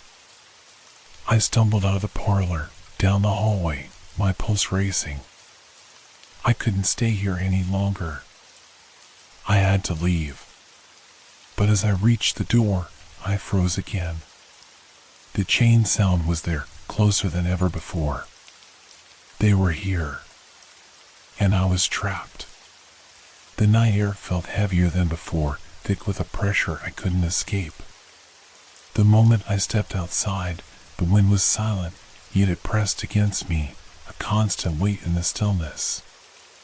The crickets had stopped their usual chorus, and even the trees seemed to hold their breath. I had learned by now that silence was the first sign of something coming, something that didn't belong to this world. The ghosts had been getting bolder, more present. At first, they were mere whispers, flickers in the corner of my vision. But now, they were approaching me, surrounding me. And their presence had grown more forceful. The air itself seemed to throb with their restless energy, each step I took seemingly pulling me deeper into their suffocating grasp. It started with the shadows. I could feel them, no longer content to stay hidden in the corners of rooms or at the edge of my sight. They were everywhere, crawling along the walls, stretching across the floor, following me as though they had a purpose. But I couldn't see them directly. I could only sense them, could only feel their cold, malicious presence trailing behind me. I thought I was prepared. I thought I could outlast the terror, ignore it. But I was wrong. They were becoming more aggressive, not satisfied with lurking in the shadows or haunting the edges of my dreams. Now, they sought to make themselves known. And with each passing moment, it became more apparent that they weren't just ghosts, they were angry, vengeful spirits, desperate to be heard. That night, it started with a chill. The room I was staying in seemed to grow colder than it had ever been. My breath became visible, the air heavy with frost that wasn't there a moment ago. I pulled the blanket tighter around me, but it didn't help. The cold settled deep in my bones, an unnatural kind of chill, as though something, or someone, was standing right beside me. I glanced around, my heart pounding in my chest. The walls were silent, but I could feel the oppressive weight of their presence, those who had suffered here, the souls who had died in pain and torment. I tried to tell myself it was just my mind playing tricks, but the evidence was undeniable. The first sound was soft, almost imperceptible, like a whisper carried on the wind. But it wasn't the wind. It came from within the room. A dragging noise, the sound of something scraping against the floor, slow and deliberate. My eyes shot to the corner of the room, where the shadows seemed to pool unnaturally, darker than the rest of the space. I watched as the darkness grew, expanding, as though it had its own shape and form, crawling across the floor towards me. I could hear it now, louder, closer. Chains dragging. The sound grew clearer, more distinct. This was no longer just in my mind. Someone, or something, was moving in the room with me.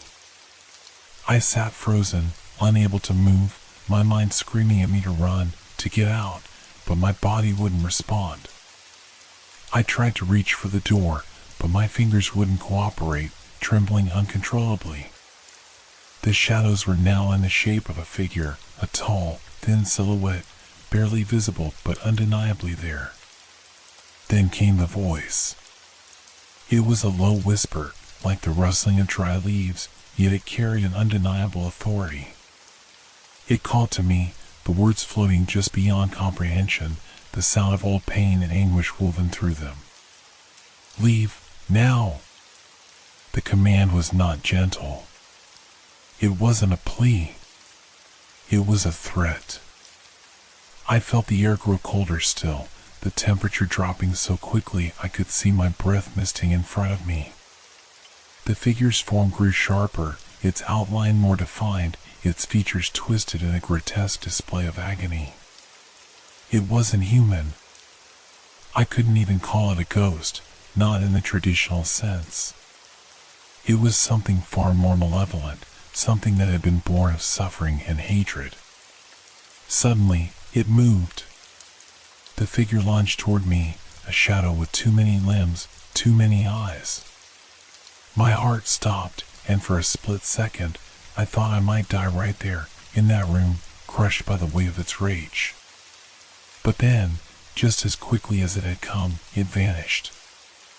I gasped for air, my chest heaving, my body drenched in sweat despite the cold. The room was empty again, but I could still feel it, that pressure, that presence. It was lingering, like a heavy fog that refused to lift. I staggered to my feet, my legs weak beneath me. Every instinct screamed at me to leave, to run, to get as far away from this place as possible. But I knew deep down that it wouldn't help. The ghosts weren't just in this room. They were here, in this house, in this land. They weren't going to let me go. And worse, this wasn't the end. It was just the beginning. I stumbled out of the room, almost tripping on my own feet, and made my way toward the stairs. I didn't know what to do anymore, didn't know where to go. My mind was clouded, my thoughts scattered. But I could still hear them, those whispers. Leave, now! Their voices echoed through my skull, growing louder with each passing second, more insistent, more urgent. They wanted something from me, something I couldn't understand. But I could feel their hunger. It was too much to ignore. I didn't know how much longer I could endure this. The house felt like it was alive, suffocating me with its darkness, its sorrow. I wasn't just staying on this plantation anymore. I was a part of it now, and I wasn't sure if I would ever escape. Sleep had become an elusive thing, slipping through my fingers like water, leaving me restless and feverish in the nights that stretched endlessly. The haunting presence of the ghosts had invaded every corner of my waking world, and now it had found its way into my dreams. Each night, I lay there in that bed, the thin sheets tangled around me, my body aching from the weight of the past few days. But sleep wouldn't offer me the escape I so desperately sought. No. Instead, it brought with it a fresh torment. It brought memories, long buried, from my own past, twisted and warped by the dark energy that surrounded me. At first, the dreams were small things, images just out of reach, pieces of my childhood that didn't seem to fit. I'd see my old home, the one I hadn't thought about in years, and feel a sharp pain in my chest. I would hear my mother's voice calling me from the kitchen, just like when I was a child, the warmth of her presence a distant memory. But no matter how much I reached out, I couldn't get to her. The path was always blocked, the house always too far. Her voice would become distorted, like a radio station losing signal, fading into static. Then the dreams grew darker. One night, I was running through the woods behind our house. The trees towered over me, their branches tangled together, casting the ground in an eerie, shifting shadow. I could hear my footsteps, quick and frantic, pounding against the earth as I tried to outrun something that was always just behind me. But no matter how fast I ran, it never stopped. I would glance over my shoulder, heart racing, to catch a glimpse of it, a shadow, a dark shape, just at the edge of my sight. It was always there, never fully seen, but always felt. A feeling of suffocating dread washed over me, like I was being chased by something too terrible to comprehend. And then, as always, I would trip. The ground beneath me would give way, and I would fall, my body slamming against the cold, wet dirt. I'd try to get up, but I couldn't move, couldn't breathe. I would look up and see the face of a figure standing above me. Their eyes were hollow, empty, like deep, black pits. Their hands reached out to me, long and skeletal, their fingers cold as they brushed against my skin. I screamed, but no sound came out. My mouth was dry, my throat tight. The figure leaned closer, its face twisting into something grotesque, something twisted with pain and anger. I tried to push away, but its grip tightened, pulling me deeper into the earth itself. "Help us," the voice whispered, but it wasn't just the figure speaking, it was my mother, my father, the voices of the past calling out, blending together in a chorus of grief. "You have to help us." And then I woke up. Gasping, my body slick with sweat, my chest tight, my breath shallow. I couldn't catch my breath, couldn't shake the lingering coldness that clung to my skin. The room around me felt too close, too small, as though the walls were closing in, suffocating me with the same fear that had plagued me in my dream. I tried to calm myself, to shake off the weight of the nightmare.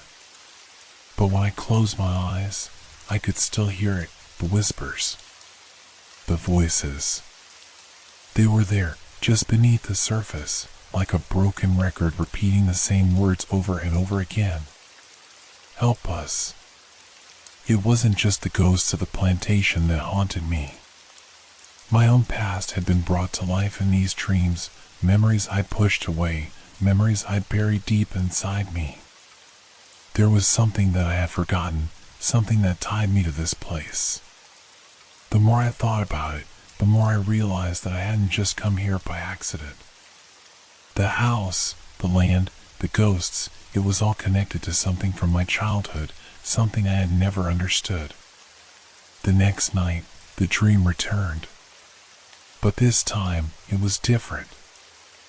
I was back in the woods, but the trees were no longer familiar. They were darker, more twisted. The branches seemed to reach out, as if trying to grab me, pull me into the darkness. And I was running again, faster this time, as though I knew what was coming. But this time, I wasn't running from a faceless figure. I was running from myself. In the dream, I saw my younger self, a child, standing in front of me. I could see the innocence in his eyes, the way the world seemed wide and open before him. But there was something off, something wrong. His face twisted, his eyes hollow, the same as the shadowy figure in the woods. "Help us," he said, but it wasn't his voice. It was the voice of something else, something that had already died. "Help us, help me." I reached out to him, but he stepped back, as though he was afraid of me, of what I had become. And then the darkness took him, pulled him into the ground, the earth swallowing him whole. I woke up screaming, my pulse pounding in my ears, my skin icy cold. I gasped for breath, my chest tight with the weight of the dream. I sat up in bed, my eyes darting around the room, but there was nothing. Just the dim light of the moon filtering through the window. But I knew. It wasn't just the ghosts of the plantation anymore. The darkness had followed me here, into my memories, into my soul. And now, there was no escaping it. I didn't know how much longer I could hold on. The more I dreamed, the more I remembered. And with each memory, I realized that there was something I had forgotten, something I had buried long ago. And the ghosts were not just trapped in this house. They were tied to me, to my past, to my blood. And they weren't going to let me go. The morning after the nightmare, I couldn't shake the lingering feeling of dread. The sunlight filtering through the dusty curtains felt almost too bright, too warm, like it was trying to convince me everything was fine. But I knew better. I had seen things, felt things that defy any explanation. And though my mind still tried to justify it, my gut told me something far darker was at play. Breakfast in the common room was just as unremarkable as the previous day. The air smelled faintly of stale coffee and the sweet scent of pastries, but the normality of it all felt wrong. Everyone was gathered around the large wooden table, talking about their plans for the day. There was an easy hum of conversation, but I could sense the undercurrent of discomfort running beneath it all. I found myself sitting with a couple, a middle-aged man and woman, both of whom had arrived the previous afternoon.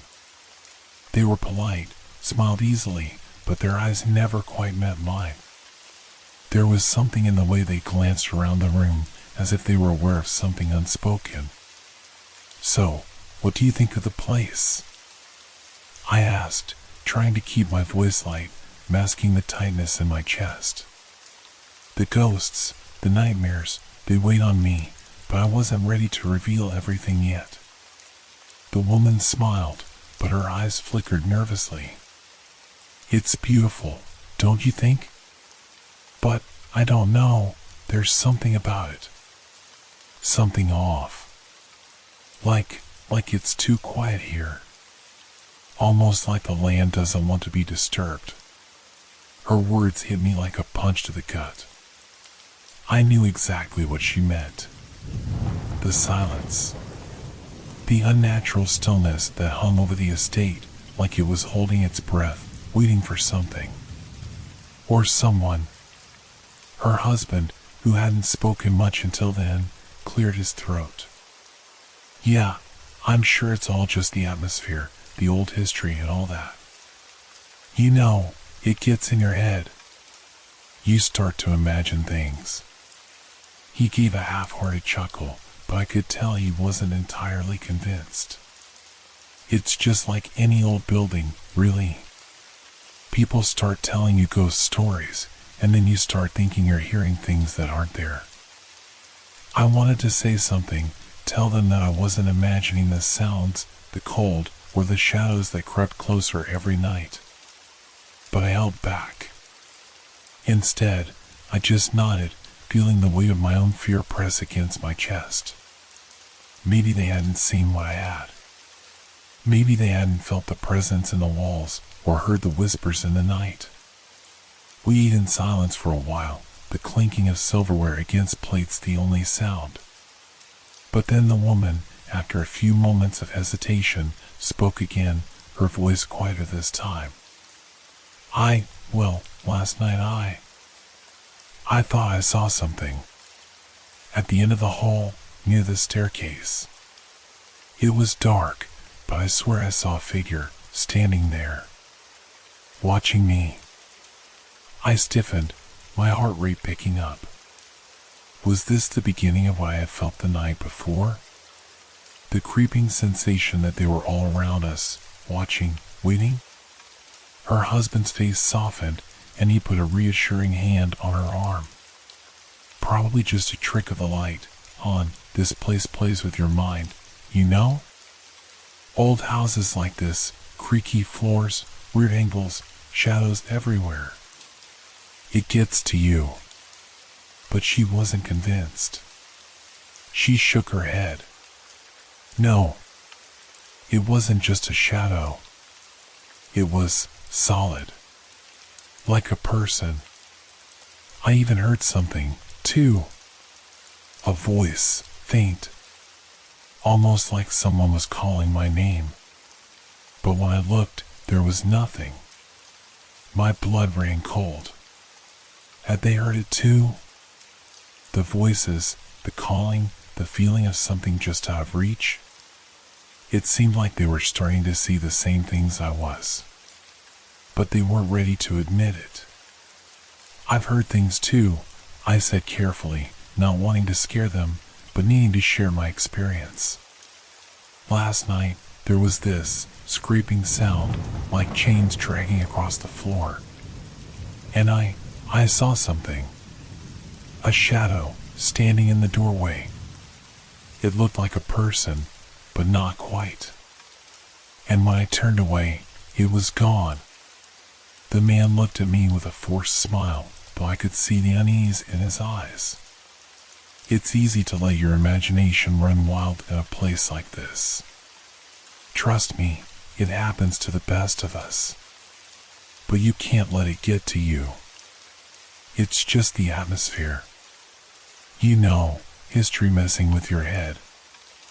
I could tell he didn't believe me. His words felt hollow, as if he were trying to convince both me and himself that it was all just in our heads.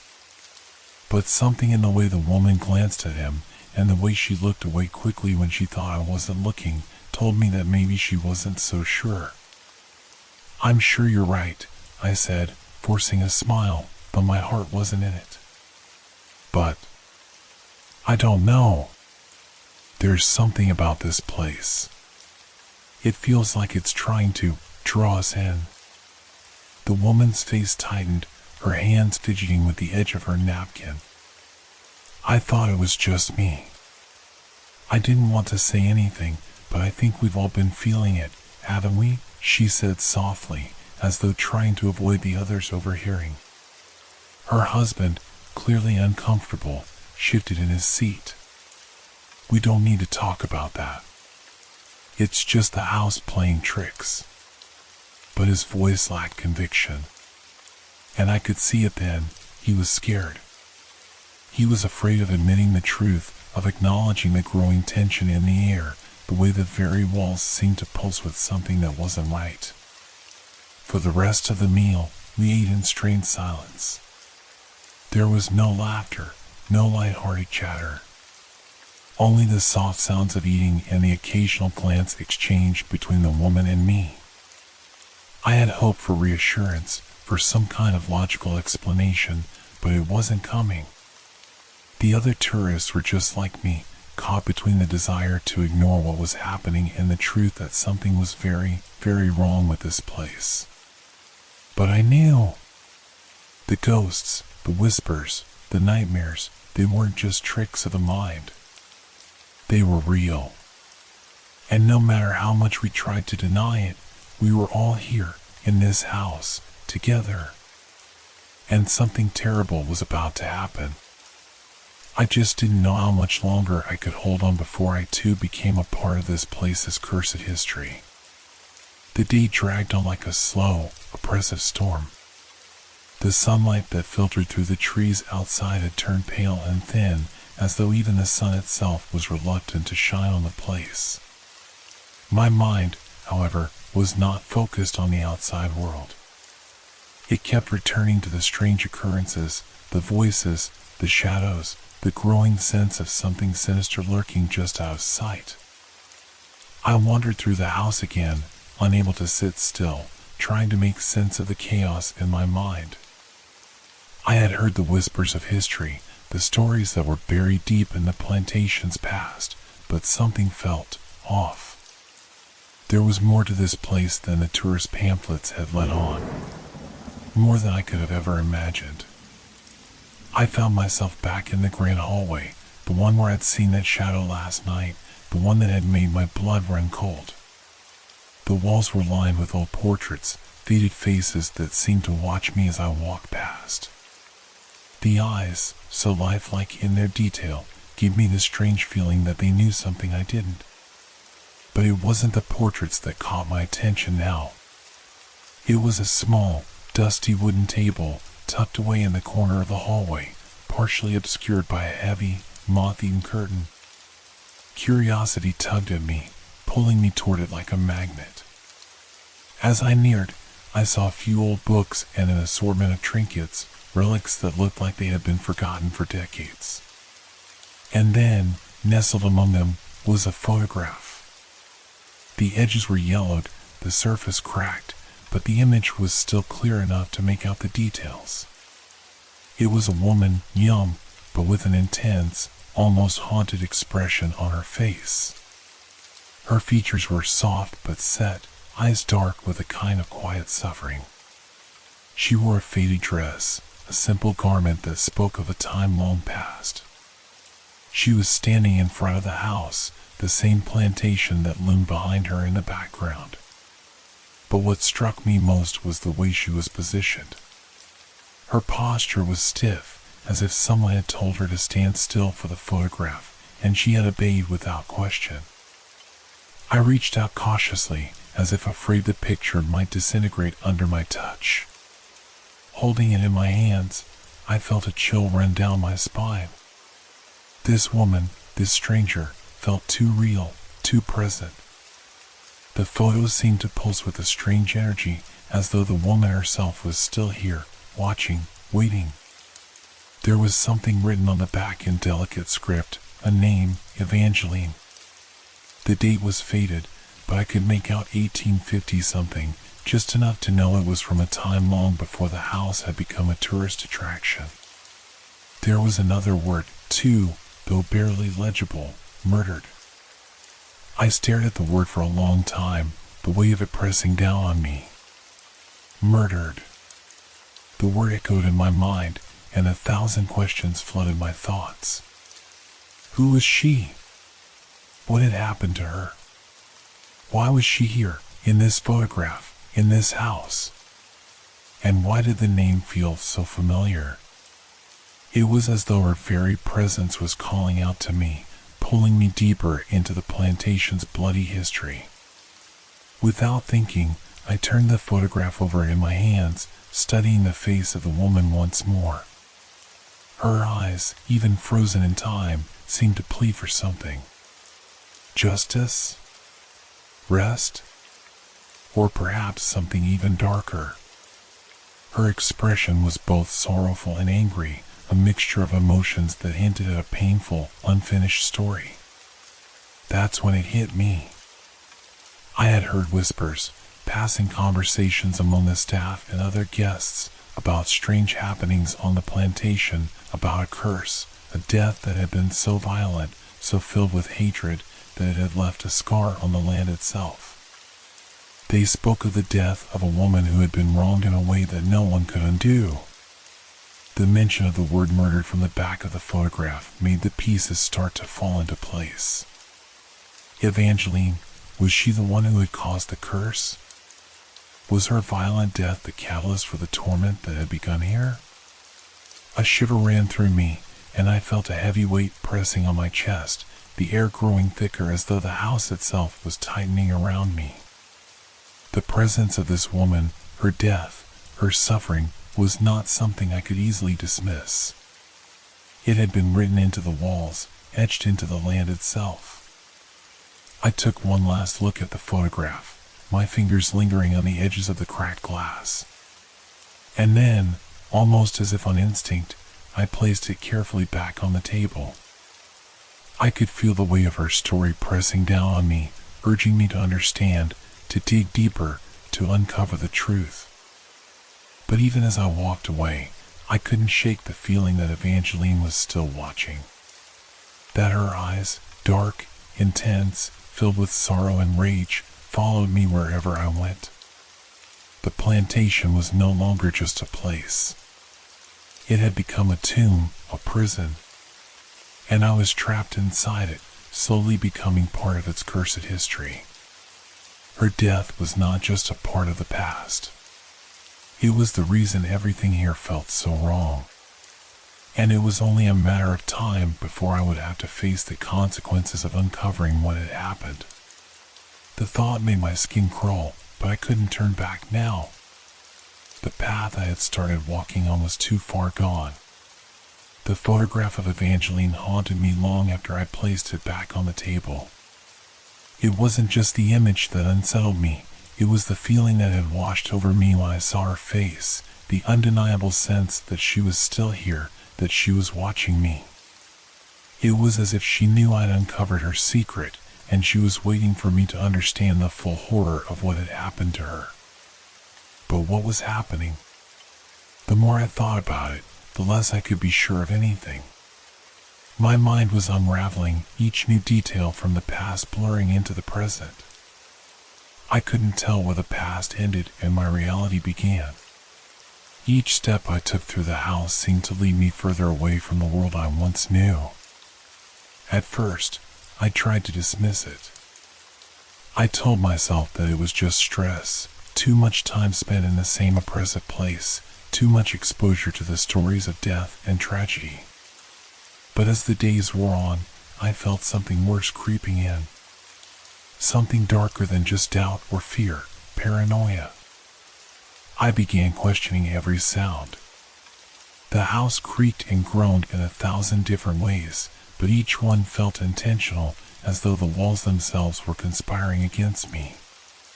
At night, I would hear the same soft scraping sounds, the ones that had been so faint at first but now seemed louder, closer. It was as if someone, something, was moving just out of sight, always behind me, always following. But who? What? Was it the ghosts? Were the spirits of the plantation's past manifesting, trying to communicate something to me? Or was it just my mind, breaking down under the weight of everything I'd seen, everything I'd felt? I started to doubt everything. My own senses. My own mind. That afternoon, after I had found the photograph, I walked down the hallway again, my footsteps echoing unnervingly off the high walls. I could feel my heartbeat quickening, like it was anticipating something that I couldn't quite see. There was a flicker of movement at the corner of my eye, a shadow darting past the window, too quick to catch in full. I froze. I turned sharply to face the hallway, my pulse thundering in my ears. But nothing was there. Only the stillness of the house. The silence was louder than ever. It's nothing, I told myself. It's just the house. It's an old house, it makes noises. It plays tricks on you. I continued down the corridor, but the shadows seemed to shift with me, stretching long and unnaturally as I moved. Every door I passed seemed to open just a little wider in my peripheral vision, as though it was waiting for me to look closer. Stop. Just stop, I thought, my mind screaming at me to snap out of it. You're losing your grip. It's all in your head. I turned down another hallway, towards the staircase that led to the second floor. The air felt heavier now, thicker somehow, like the space itself was pressing in on me. As I climbed the stairs, I could hear the faintest whisper. Soft, like a breath, but distinct, like someone was trying to say my name. Don't listen. Don't listen. It's just the wind, I repeated, but the words did little to calm my growing panic. I reached the top of the stairs and walked past the door to my room. But as I passed, I froze. The door was slightly ajar, just a crack. I was sure I had closed it earlier. Hadn't I? I tried to rationalize it. The wind? The old hinges? But the doubt gnawed at me. My hand trembled as I reached out, pushing the door open wider. My room was empty, the bed untouched, the curtains still drawn. But something felt wrong. A chill ran up my spine, making the hairs on the back of my neck stand up. The room was exactly the way I had left it, too perfect, too still. It was like no one had been inside, but I knew something was off. I stepped inside, moving cautiously, scanning every corner. The air felt thick here, heavy with a presence I couldn't quite place. I walked over to the window, pulling back the curtain to let in a sliver of light. But as I did, I saw something that made my breath catch. A figure, standing just outside the window, in the garden below. I could barely make out the shape, but it was there, tall, gaunt, with a faint shimmer around its edges, like a mirage. The figure was staring up at me. Impossible, I thought. There's no one out there. It's just my mind playing tricks. I stepped back from the window, shaking my head. But when I looked again, the figure was gone. There was nothing but the empty garden, the leaves rustling gently in the breeze. I felt dizzy, the room spinning around me. My breath quickened as I stumbled back to the bed, my thoughts racing. It's not real. It's not real. It's just a shadow. It's just. But even as I whispered the words to myself, I felt the weight of doubt pressing in. How could I be so sure? Every time I tried to dismiss the things I'd seen, they came back stronger. More vivid. More real. The longer I stayed, the more I felt the grip of the plantation tightening around me, pulling me into its web of uncertainty. I sat down on the bed, burying my face in my hands, my mind a storm of confusion. The fear was now accompanied by a deep sense of disconnection from myself. I couldn't trust what I saw or what I heard. The line between reality and illusion had begun to blur, and with it, my sense of self. How long could I last like this? How much longer before I lost myself completely to the darkness that seemed to follow me everywhere? The thought was enough to make my stomach churn. But I had no choice now. I was too far in. And the ghosts of the past, the spirits of the plantation, were not done with me yet. The tension in the air was unbearable. It clung to the walls like a thick fog, seeping into every corner of the house. Each night, the noises grew louder, more urgent, scraping, whispering, footsteps that seemed to follow me no matter where I went. But tonight was different. The oppressive silence had broken, and the house was alive with something far worse than I had ever experienced. I was in the drawing room, the room where I had first seen the flickering shadows through the window. I had tried to sit still, tried to ignore the growing weight of the house pressing on me, but the anxiety clawed at my chest. Every creak of the floor, every gust of wind against the windows seemed to carry a deeper, more sinister meaning. I could feel it in my bones. Something was coming, something that would change everything. Suddenly, the first sound broke through the stillness, a loud, deafening crash. It was so sudden, so violent, that it made me jump out of my skin. I whipped around to face the source, my heart pounding in my ears. The window. The one directly in front of me. The glass had shattered, splintering into 1,000 tiny pieces that scattered across the floor. But there was no one there. No reason for it to break. I froze, my breath caught in my throat as I watched the shards glisten in the dim light of the room. The air grew colder, and I could feel the temperature drop as if the house itself was expelling its heat, turning it into a hollow, frozen shell. Then, without warning, I heard it, a voice, soft at first, but quickly growing louder. It wasn't coming from outside. It was coming from within the house, deep within the walls themselves. I tried to move, but my legs felt like stone, rooted to the spot. The voice, no, voices, were calling out, a cacophony of whispers, overlapping and tangled in a way that made it impossible to understand. They rose in intensity, and I could feel the pressure in the room grow, as if something unseen was pushing down on me, squeezing the air from my lungs. The voices were joined by another sound, scratching, like nails on wood, sharp and relentless. My eyes darted around the room, searching for the source, but there was nothing.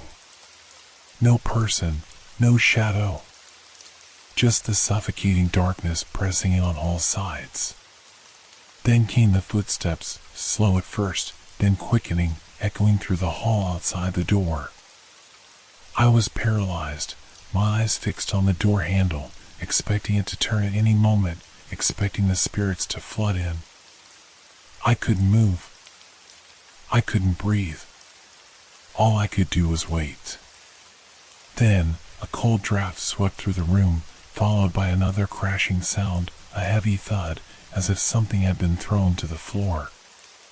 The door suddenly rattled in its frame as though someone, or something, was trying to force its way in. The handle twisted violently, as though yanked by invisible hands. I staggered backward, my heart hammering in my chest. This wasn't just the house shifting or settling. This was real. Something was here, something powerful and angry, and it was coming for me. I turned to flee, to run, but as I moved toward the hallway, the lights flickered violently before going out altogether. The room was plunged into total darkness, and for a moment, all I could hear was my own panic breathing. And then, the silence was shattered by another sound, something much closer this time. A breath.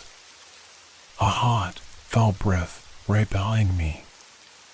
I whipped around, my hands outstretched, but there was nothing there. I was alone. Or so I thought. The hairs on my neck stood up as a voice, low and guttural, whispered directly into my ear. Leave, now. I didn't need to hear it twice. My body moved on instinct, my legs pumping beneath me as I bolted toward the exit. But before I could reach the door, something slammed into me, a force that was no longer invisible but physical, like being struck by a heavy weight.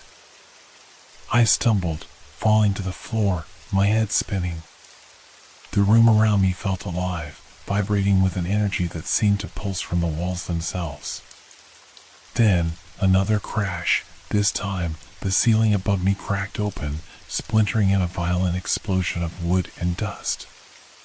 A dark shape loomed above me, a figure shrouded in the same shadow that had haunted me since my arrival. I could barely see it through the dust, but I felt it. Its presence was suffocating, overwhelming. The air was thick with an unnatural cold, and I could taste the bitterness of the spirit in the back of my throat. It wasn't just a haunting anymore. This was an attack. The spirits were not just watching me now, they were trying to drag me down into whatever hell they had come from. My heart raced, panic seizing me as I scrambled to my feet. The walls seemed to close in, the darkness pressing in from every direction, blocking out the little light that remained. The figure, no, the shadow, moved, twisting in the air like smoke, but somehow still tangible, like it could touch me, pull me into its embrace. I could feel its hatred, its rage. And then, just as suddenly as it had begun, everything stopped. The silence was deafening. I stood there, shaking, my body drenched in cold sweat, my breath coming in ragged gasps. The room was eerily still now, as though nothing had happened, as though I had imagined it all.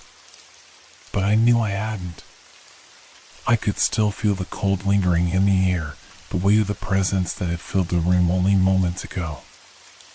I turned to leave, my mind racing, but as I reached for the door, I saw something that made my blood run cold. On the wooden floor, where I had just fallen, there was a trail of footprints. But they weren't mine. They were bare, thin, and uneven, as though someone, something, had been walking there just moments before. The prints led toward the open window, where the glass had shattered, and I knew, with a sickening certainty, that whatever had been haunting me was still here. And it wasn't going anywhere. The silence that had settled over the room was suffocating. My hands shook as I reached for the door handle, but the coldness from earlier still clung to the air, making my skin crawl.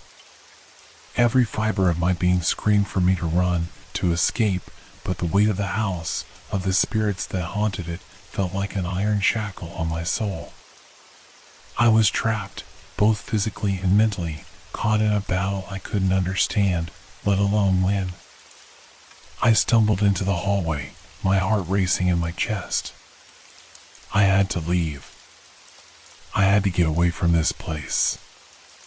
I tried to push the image of the footprints out of my mind, but it lingered, haunting me with the knowledge that whatever was here, it was still watching me. It knew me. It was waiting for me to make a mistake. I reached the staircase, the same one I had ascended earlier that day, and paused, staring down into the shadow-filled depths of the house. The front door was just beyond the living room, through a long corridor, and yet it seemed miles away now. The very air felt like it was pressing down on me, thick with malevolence. I forced my legs to move, taking one tentative step after another, but the closer I got to the door, the more something seemed to push me back. The hallway felt longer, distorted, as if the house itself was stretching, growing impossibly vast. The walls seemed to close in, narrowing around me, the floor beneath my feet creaking louder with each step. It was as though the house was resisting my departure. I glanced over my shoulder. Nothing. The hallway was empty, but I could feel it, the presence, the ever-watchful eyes that followed my every movement. My pulse quickened. The house wasn't just old, it was alive, and it was trying to keep me there. I reached the door and gripped the handle. It was cold, slick with sweat, and it wouldn't budge. I pulled harder, but the door remained locked, as though someone or something was holding it closed from the other side. I stepped back, bewildered.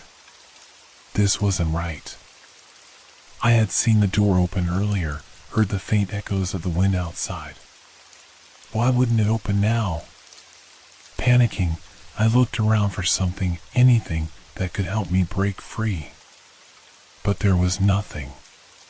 Just walls and shadows, stretching endlessly in every direction. I turned back to the door, yanking at the handle again, my fingers sore and trembling. It wouldn't open. Then I heard it again. A whisper. Soft at first, but unmistakable, right behind me.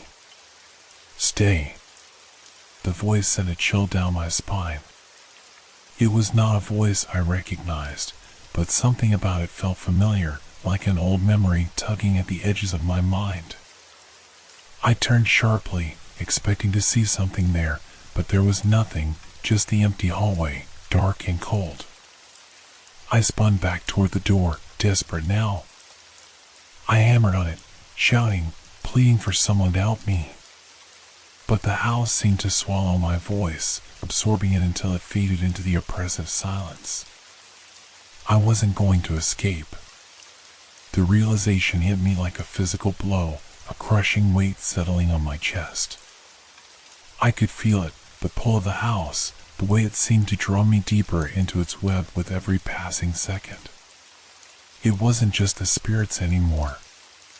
It was the house itself, its history, its pain, all wrapped into one, binding me here with invisible chains. I staggered back from the door, my chest tight with fear. There was nowhere to go. The windows were shattered, the exit blocked, and even the walls seemed to be shifting, closing in on me like the jaws of a trap. For a moment, I thought I saw something moving in the shadows at the end of the hallway, a dark figure, too quick to make out clearly, but real enough to send my heart into overdrive. I backed away, my mind spinning, but it felt like I was being drawn toward it, like the very walls were directing me, pulling me toward that figure. I couldn't breathe. I couldn't think. It was as if my body had begun to betray me. My will to leave, to escape, was crumbling under the pressure. I could feel the grip of fear taking hold of me, seeping into my every thought. The memories of the spirits, the voices, the footprints, they were all blending together, weaving into something more sinister. It wasn't just a haunting anymore. It was an inescapable fate. The house wanted me here, wanted me to become part of its history, part of its curse. I was losing control. The strength to fight, to leave, was draining from me like a cup slowly being emptied, drop by drop.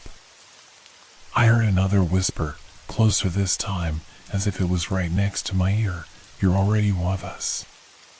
And in that moment, I knew I was trapped.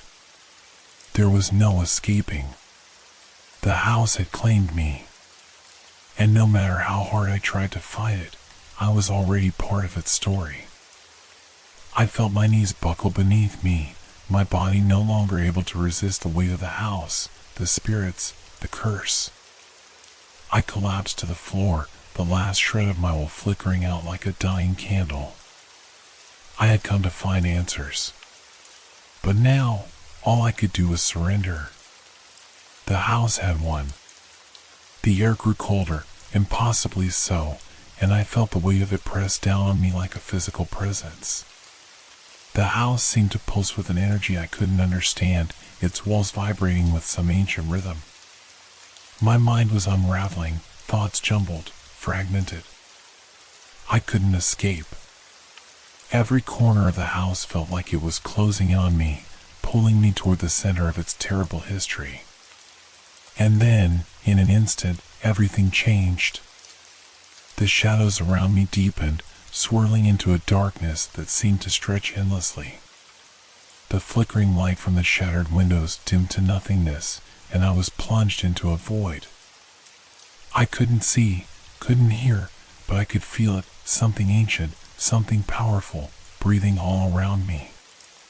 Then, the ground beneath me trembled. A sound rippled through the darkness, low and guttural, a distant echo of something far worse. Slowly, the shadows began to take form, figures emerging from the void, rising from the floorboards themselves. I could hear their whispers, faint at first, then growing louder, until they became a cacophony of tortured voices. They were the ones I had seen before, but this time, they were not mere glimpses, not fleeting shapes. They were solid, real, tangible. Their faces twisted in pain, their eyes hollow with the weight of suffering and death. I saw them, the slaves, the ones who had once toiled here, bound by invisible chains, bound by memories of cruelty. But this time, it wasn't just one. It wasn't just two. They were all here. The hallways of the plantation house had become a living nightmare, every shadow now filled with the figures of those who had died in agony, those whose souls had never found peace. The air was thick with their sorrow, their anger, and their undying thirst for justice. I saw the man in the tattered uniform again, the overseer. His face was contorted in fury, but his eyes, those eyes, they locked onto mine.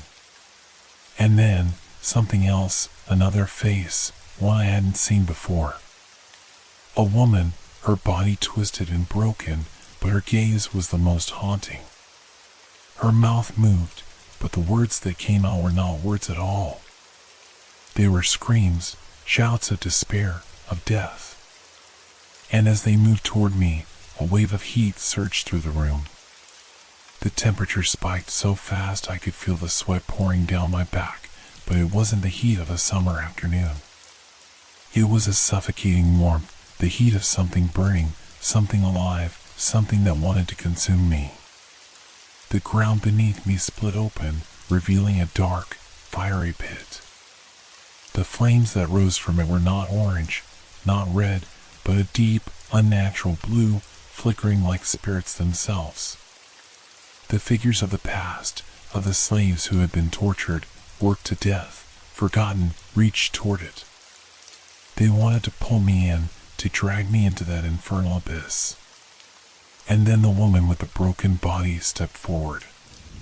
Her face was nothing but a mask of sorrow, her eyes wide and pleading, but there was something else there, something behind her gaze. Anger. Vengeance. Her voice shattered the silence, raw and desperate. Do you see? Do you see what they did? What they took from us? The words echoed in my mind as if they were my own, my thoughts twisted into hers. The ghosts of the past crowded around me, their presence suffocating, overwhelming. Each one reached out, their bony fingers brushing against me, sending waves of icy terror coursing through my veins. In that moment, I understood. The house, the plantation, it wasn't just a place. It was a prison. A prison built on blood, on pain, on suffering. The spirits were not just haunting the land, they were bound to it, trapped in a cycle of rage and misery that had never ended, never found resolution. They were here to tell their story, to show me what had been done, to make me witness the horror of what had been done to them. I couldn't move. I couldn't breathe. I could feel the pull of their rage, their suffering, pulling me toward them. The woman reached out to me, her hand cold and clammy. Her touch felt like death itself. I saw it, the image, the vision, as if it were happening before my very eyes. The overseer whipping a woman, the blood soaking the earth beneath her, the screams echoing in the night. A man, his hands bound, his body broken by the weight of unyielding labor. This was the truth of the plantation. The truth of the land. The terrible, undeniable truth. As the vision grew stronger, the spirits surrounding me grew more frantic. They were screaming now, all of them, their voices merging into one terrible sound, a wail of collective suffering. The house shook. The walls groaned as if the very bones of the plantation were breaking under the weight of their anger. The temperature dropped, freezing the sweat on my brow. I could feel their hands, their cold, dead hands, closing in on me. And in the midst of it all, I saw the woman one last time. Her face twisted, her eyes wide with sorrow and rage, and she spoke one final word, a single word that shattered everything. Leave. The words echoed in my mind, and then everything went silent. The house, the spirits, the visions, they were gone, leaving me in the stillness of the night. I collapsed to the floor, my breath ragged, my mind reeling. What had just happened? Was it real? Was any of it real? But deep down, I knew the answer. The curse of the plantation was not just a story, it was a truth. One that would never be forgotten.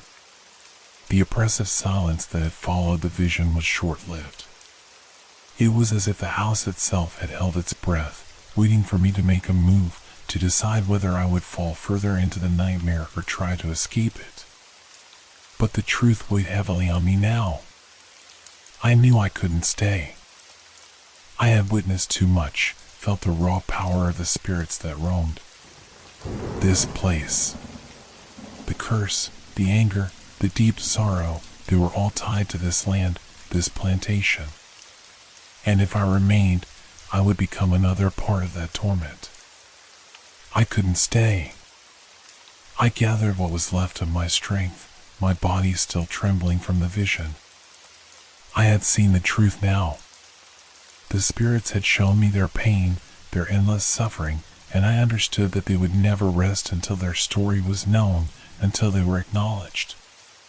But I couldn't be the one to carry that burden. I was just a visitor, a stranger, caught in something that was never meant for me. It was time to leave. It was time to break free. I stood, my legs unsteady beneath me, my mind racing. The door. The window. I had to find a way out, any way out. I staggered toward the door that had only moments ago refused to open, but now, somehow, it felt heavier than before. The weight of the house was pressing in on me, almost physically, as if it were trying to keep me there, trying to hold me in its grip. With a shaky hand, I reached for the doorknob. The cold metal sent a jolt of fear through me, but I turned it, pulling the door open with all my strength. For a moment, I thought I had succeeded. I thought I was free. But then, the air shifted. A low, guttural sound reverberated through the walls, a warning. My pulse quickened as I felt it, an intense, suffocating presence closing in around me. I froze, my fingers still gripping the door, the threshold of my escape. I glanced over my shoulder. The hallway was dark, but I could feel the shadows moving, shifting, closing in. I knew they were coming for me. The spirits. The cursed souls that had been trapped here for so long. They weren't going to let me leave. Not after what I had seen. Not after I had felt their anger, their need for retribution. Suddenly, the door slammed shut with a force that knocked me back, the sound deafening, echoing through the house. I screamed, the panic bubbling up from somewhere deep inside me, but before I could react, a chill filled the room, so cold that it cut through my very bones. The temperature dropped, and I could see my breath hanging in the air like fog. The whispering began again, but this time it was different. It was louder, more insistent. The voices of the spirits filled the room, overlapping in a chorus of pain and fury. I could hear them calling to me, shouting, pleading, accusing. The walls seemed to close in, the space around me warping, stretching, until it felt like the entire house was alive with their presence. I stumbled backward, my heart racing, the weight of their gaze heavy on my chest. I felt something brush against my skin, a cold, clammy touch that sent a shiver of dread through me. I looked down and saw the footprints again, the same ones that had followed me earlier, but this time they were clearer, closer. They weren't just memories, they were real, tangible, leaving an impression on the floor that wasn't just in my mind. I couldn't breathe. I turned toward the door again, desperation clawing at me. I had to leave. I had to get out. But the door wouldn't open. I pulled at the handle, but it was locked tight, unyielding. Panic set in, my chest tightening as the walls seemed to grow smaller, the air thicker, suffocating. Then, a voice, cold, hollow, echoed through the room. You cannot leave. I whirled around, but there was no one there. No figure, no form. Just the suffocating darkness pressing in on me from all sides. The voice came again, this time a rasping whisper, but it felt as if it were right next to me. You belong here now. The temperature plunged even further. I could hear the unmistakable sound of chains dragging across the floor, dragging towards me, inching closer with each passing second. I backed away, my mind spiraling. I had to leave. I couldn't be here anymore. But the house, it wasn't letting me go. The spirits weren't letting me go. I reached for the window, my last hope. The glass was cold beneath my fingers as I yanked it open. The wind outside was a cruel mockery of freedom, too far, just out of reach. Before I could climb through, I felt a sharp tug at my ankle, as if someone was holding me back, pulling me down. I screamed, struggling, but it was futile. The darkness around me thickened, and the whispers grew louder, more frantic, more terrifying. You can't escape. You can never escape.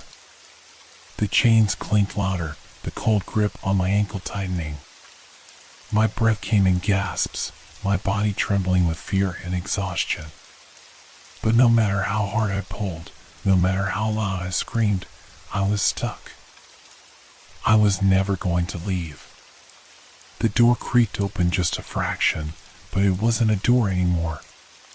It was a mouth, an endless, gaping chasm of darkness, swallowing everything, pulling me into the heart of the plantation's curse. I couldn't fight it anymore. The pull of the house, the weight of the spirits, was too strong. It was as if they had consumed me entirely, until nothing remained but their pain, their anger, their eternal suffering. The last thing I heard before the darkness claimed me was the echo of those words, clear as day. You belong to us now. And then, there was nothing. Only darkness. Only silence. My heart pounded in my chest as I fought to free myself from the suffocating grip of the house.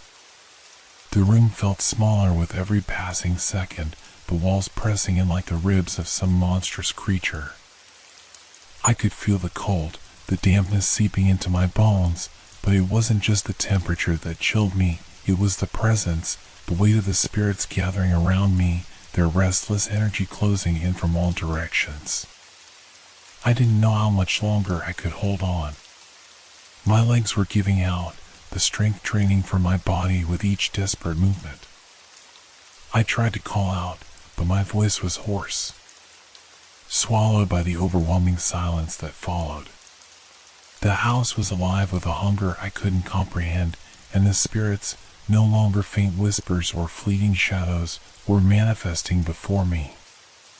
Their faces twisted with pain, anger, and something far older, far deeper than I could understand. I could see them now, standing at the edges of my vision, half-formed and transparent, but their presence was unmistakable.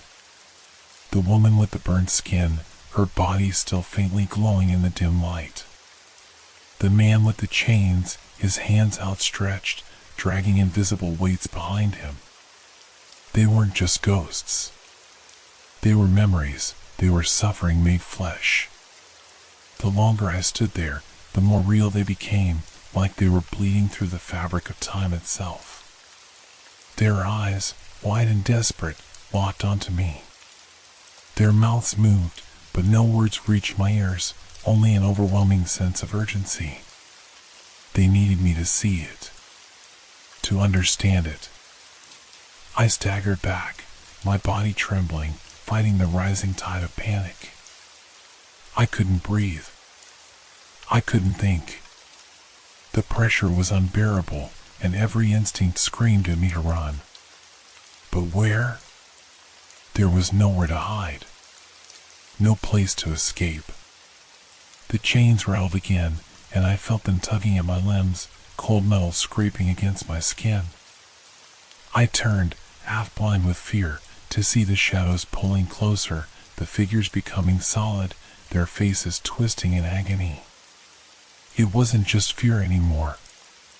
It was something much worse, something primal, deep in my soul, telling me I was out of time. That the very air around me was turning against me, suffocating me. The darkness was closing in, and I felt myself being pulled toward it, drawn into the depths of their rage. No! Let me go!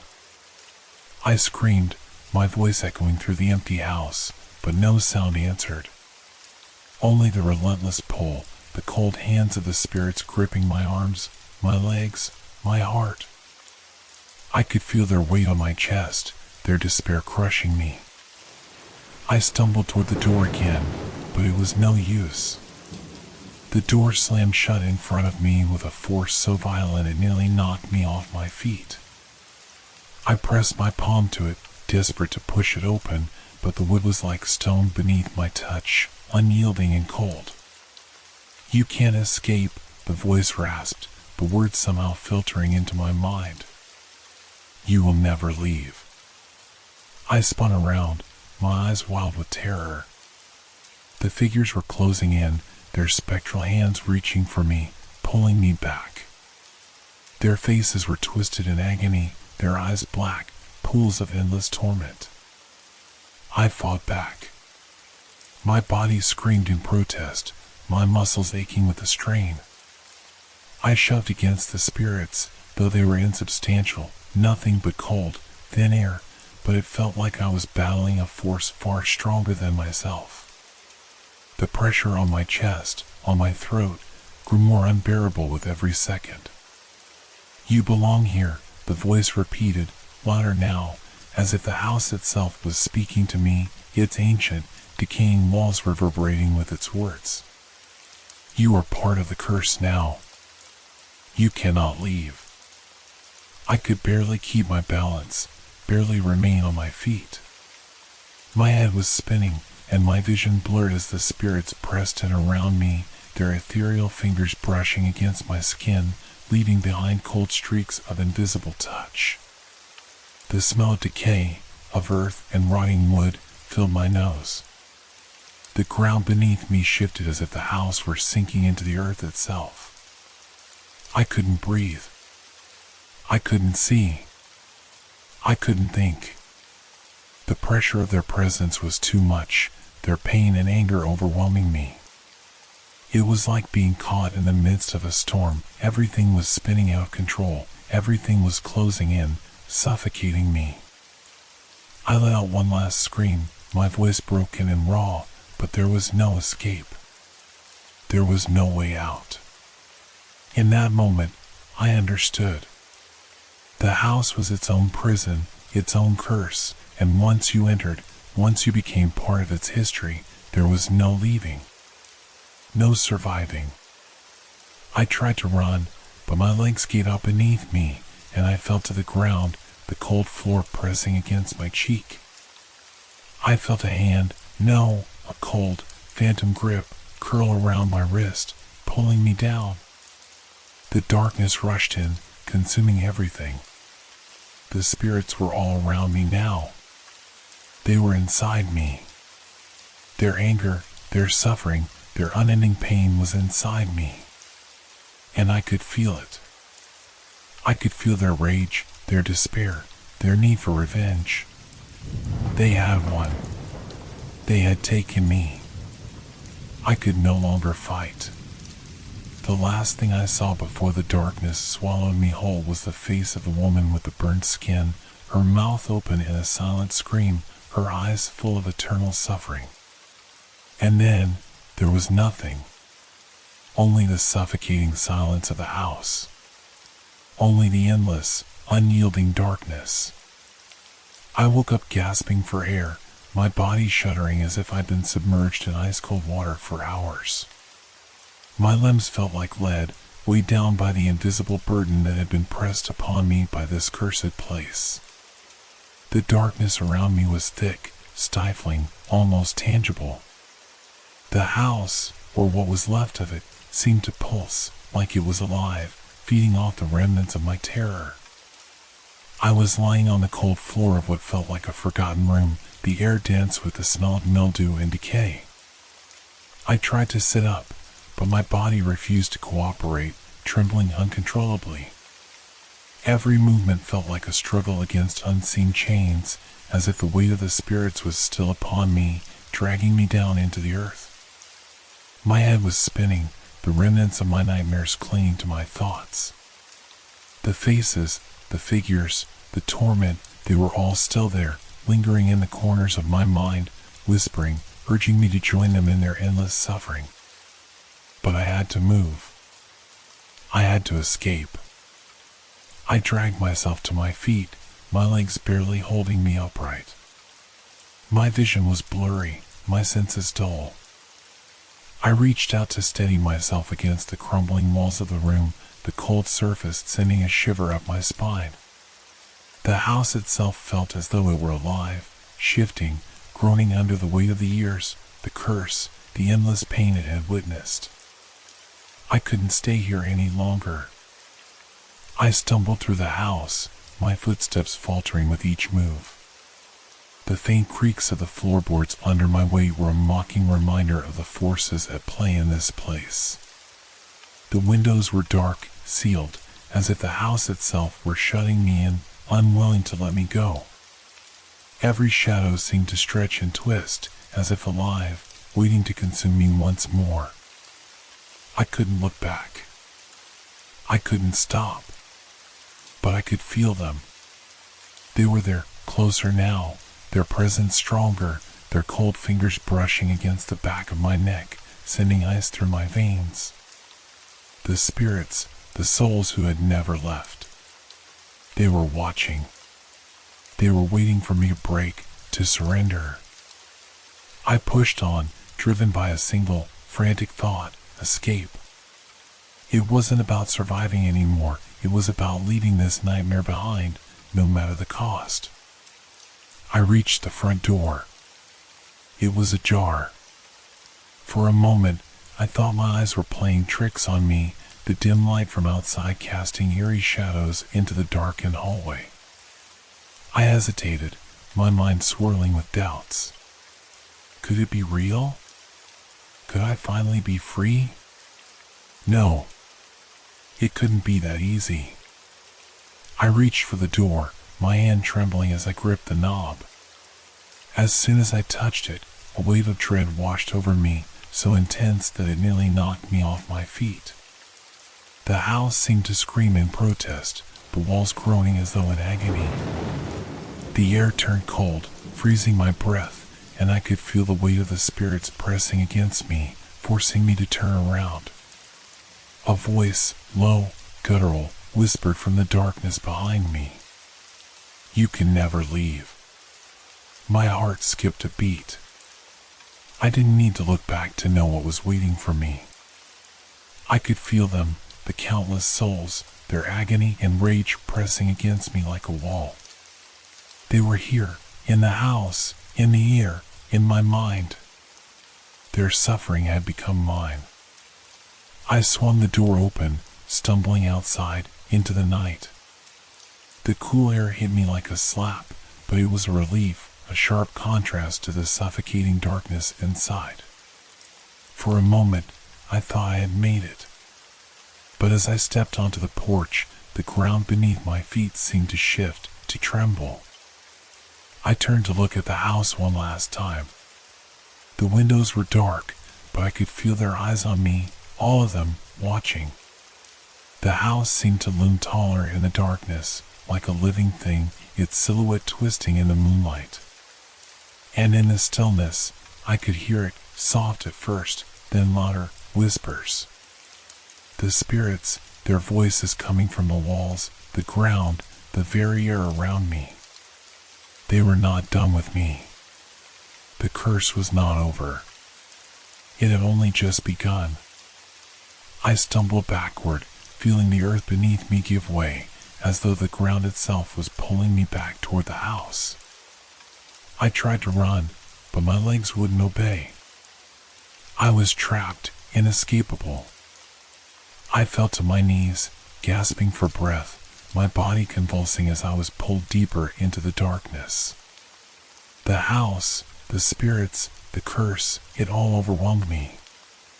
It wasn't just the house that held me, it was the very essence of suffering that I had unleashed. I was now one of them. I screamed, but there was no sound. Only the silent, all-encompassing terror that swallowed me whole. I tried to stand, but my body was betraying me. It felt as though I was dragging a 1,000-pound weight behind me with every step, the very air pressing in from all sides, suffocating, forcing me back. The world around me seemed to tilt and spin, the ground beneath me unstable, like I was sinking into the earth itself. The house loomed in the distance, dark and oppressive, and the closer I got to it, the more I could feel its pull, like the gravity of the spirits was drawing me back, deeper into their reach. I was so close to the edge. I could feel the cool, fresh night air on my skin, the outside world just beyond my fingertips. But with every step I took away from the house, it felt as though something invisible was clawing at my mind, pushing me to turn back. The whispers were growing louder, the words indistinguishable at first, but now clear, hissing, crawling into my skull, wrapping around my thoughts. "You cannot escape." I froze. The voice came from within me, but it wasn't mine. It was sharp, guttural, filled with years of pain and anger. My own voice followed, choking in my throat, but there was no control. No will. "Please, stop." The words were barely a whisper, a plea that was swallowed up by the force inside me, the weight of the curse clinging to my soul. I felt the pressure in my chest, as though invisible hands were squeezing the very breath from my lungs. My heartbeat pounded in my ears, but it was no longer just my own heartbeat I heard. It was a chorus of others, a multitude of souls, each one screaming, pleading, wailing. The voices twisted together in a cacophony of rage and sorrow, rising up until they drowned out everything else. And then, the pressure in my throat loosened. I gasped, but the sound that escaped my lips was not my own. It was as though another voice was speaking through me, pulling my words, pulling my soul. Leave this place. The words echoed in the silence, but they didn't come from me. I hadn't spoken them. I hadn't even thought them. The voice that used me was not my own, yet it sounded familiar, something from the past, something ancient. We will never be free. You will never be free. I staggered backward, my eyes wide with horror. I tried to scream, to fight against it, but my mouth wouldn't open. The words spilled out, forced from my lips as though the spirits themselves were speaking through me. They cannot leave. We cannot leave. The words came faster now, one after another, like a torrent, overwhelming me, drowning me in their weight. Each word pressed into my chest, making it harder to breathe. I felt the coldness of their voices in my bones, felt the pain of the years they had suffered, the endless torment that had stained this land, this house. This was it. The curse wasn't just the house. It wasn't just the spirits. It was me now. I was part of it. I tried to close my mouth, but my lips were moving without my control, spitting words I couldn't stop. We are the ones who stayed behind, who suffered, who died. A vision flickered in my mind, a flash of images, blurred, chaotic. I saw the woman again, the one with the burnt skin. She reached out to me, her hollow eyes filled with an ancient sorrow, her mouth opening to speak, but I couldn't hear her. The faces of others appeared, men and women, their bodies broken, twisted by the pain of their deaths, their tortured souls forever bound to the land. The weight of it all crushed down on me, suffocating me, pushing me into the dirt. I fell to my knees, unable to stop the tears from streaming down my face. Leave, the voice whispered again, this time softer, more pleading. It wasn't my voice. It was theirs, everyone who had ever been part of this place. Please, leave us. My chest tightened with the weight of their plea. I didn't know if it was my own grief that was flooding my senses or if it was theirs, but I felt their desperation, their pain. They were trapped. I was trapped. All of us, bound to this place, to this curse, this endless cycle of torment. I had to get away. I had to escape. I forced myself to stand, my legs trembling with weakness. I took a step forward, then another. I stumbled, but I couldn't stop. The voices continued to scream through me, their anger and grief fueling the power inside me. I could feel them pulling me back, but I couldn't turn around. I couldn't go back to that house, to those walls. I heard them again, all of them, voices shouting, crying, pleading for me to stay, to listen. But I pushed them aside. I couldn't stay. I couldn't. But the closer I got to the edge of the property, the more the ground shifted beneath me. It felt as though the land itself was rejecting me, pulling me down into its depths. My feet sank into the dirt, and I looked down to see roots curling up, twisting around my ankles, holding me in place. The ground was alive. The house was alive. We are the ones who stayed, the voices whispered again, as if they were right beside me, in my ears, through my skin. My heart pounded, my breath shallow and fast. I could hear the door creaking behind me, see the shadows moving in the corner of my eye. I couldn't breathe. I couldn't move. And that's when I knew I wasn't leaving. Not really. I could run. I could fight. But in the end, this place was part of me now, as much as I had once tried to be part of it. The spirits hadn't taken me. I had joined them. The air was thick with tension as I struggled to free myself from the creeping grasp of the land, but the more I tried to pull away, the tighter the roots seemed to hold. My heart hammered in my chest, my breath coming in ragged gasps. I looked around frantically, trying to find something, anything, that could help me break free. And that's when I saw it. At first, it was just a blur in the darkness, an outline in the corner of my vision. But as I turned toward it, everything fell still. The whispering voices in my head ceased, as if the world itself had momentarily stopped breathing. There, half buried in the soil near my feet, was a small, weathered piece of cloth. I knelt down, trembling, my fingers digging into the dirt, pulling the cloth free. As I did, a cold shiver ran down my spine. The sensation wasn't just from the chill in the air. There was something unnatural about the way the fabric felt, something wrong. I couldn't explain it, but the moment my hand touched it, I felt an overwhelming sense of recognition. I pulled harder, the cloth giving way to reveal a small, faded photograph, its edges torn and curled with age. My breath caught in my throat as I looked at the image. It was a photo of a group of people standing together in front of the house. At first glance, they seemed like any other group, families, workers.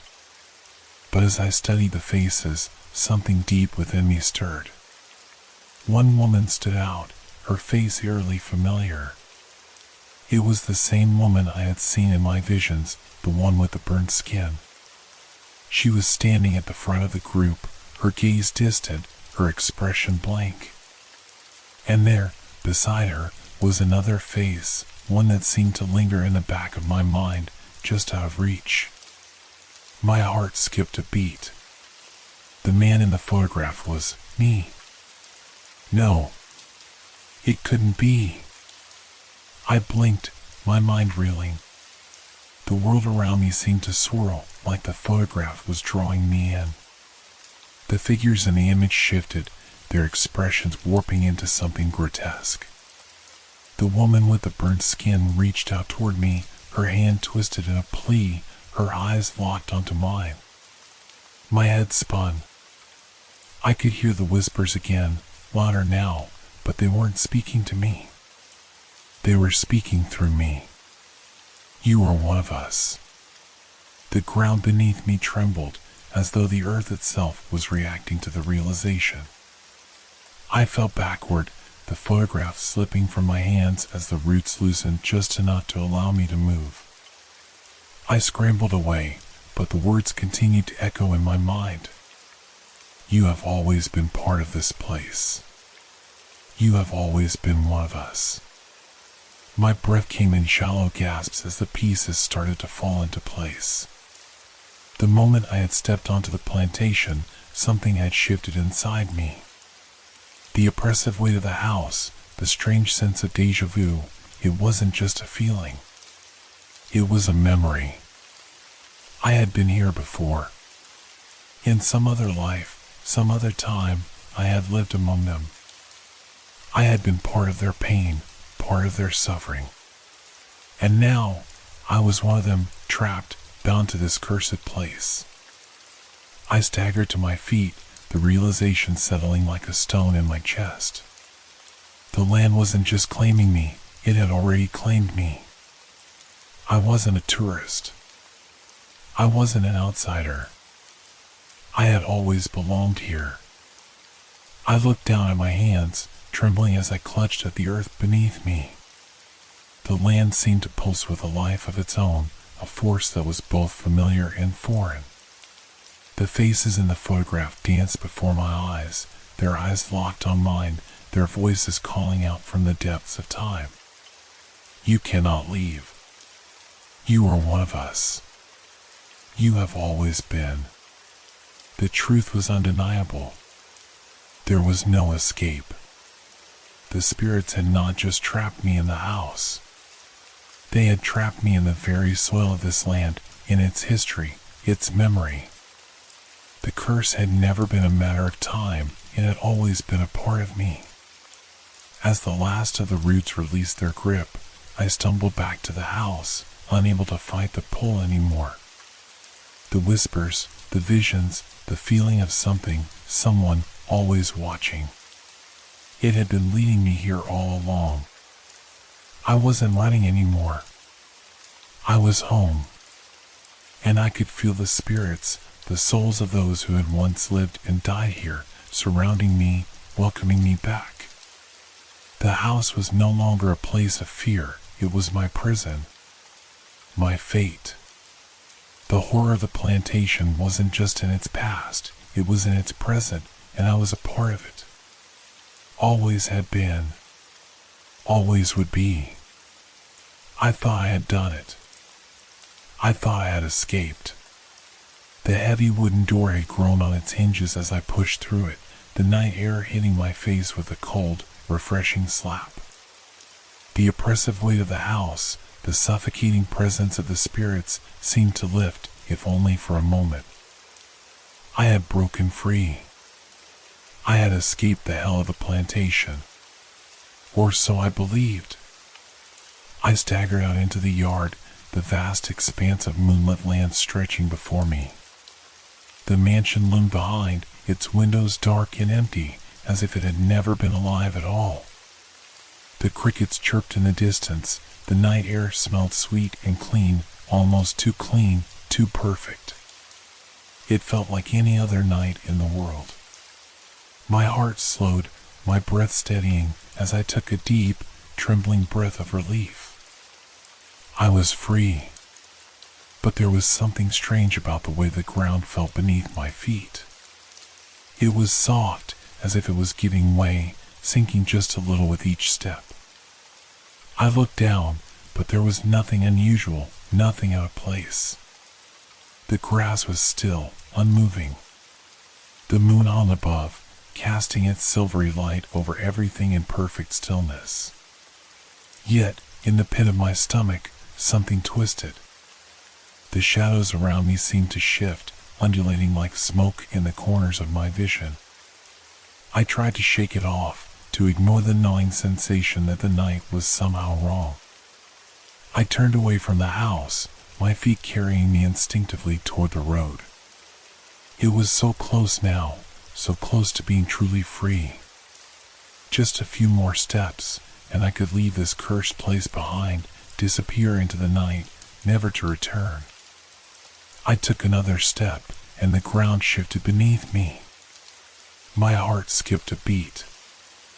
I stopped, looking around, trying to make sense of the sensation. The world felt wrong. Everything felt like it was on the edge of some precipice, teetering between reality and something darker. I looked back. The house was still there, looming on the horizon, but something had changed. The lights in the windows flickered on and then off.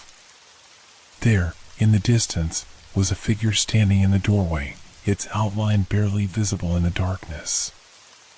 I squinted, my breath catching in my throat.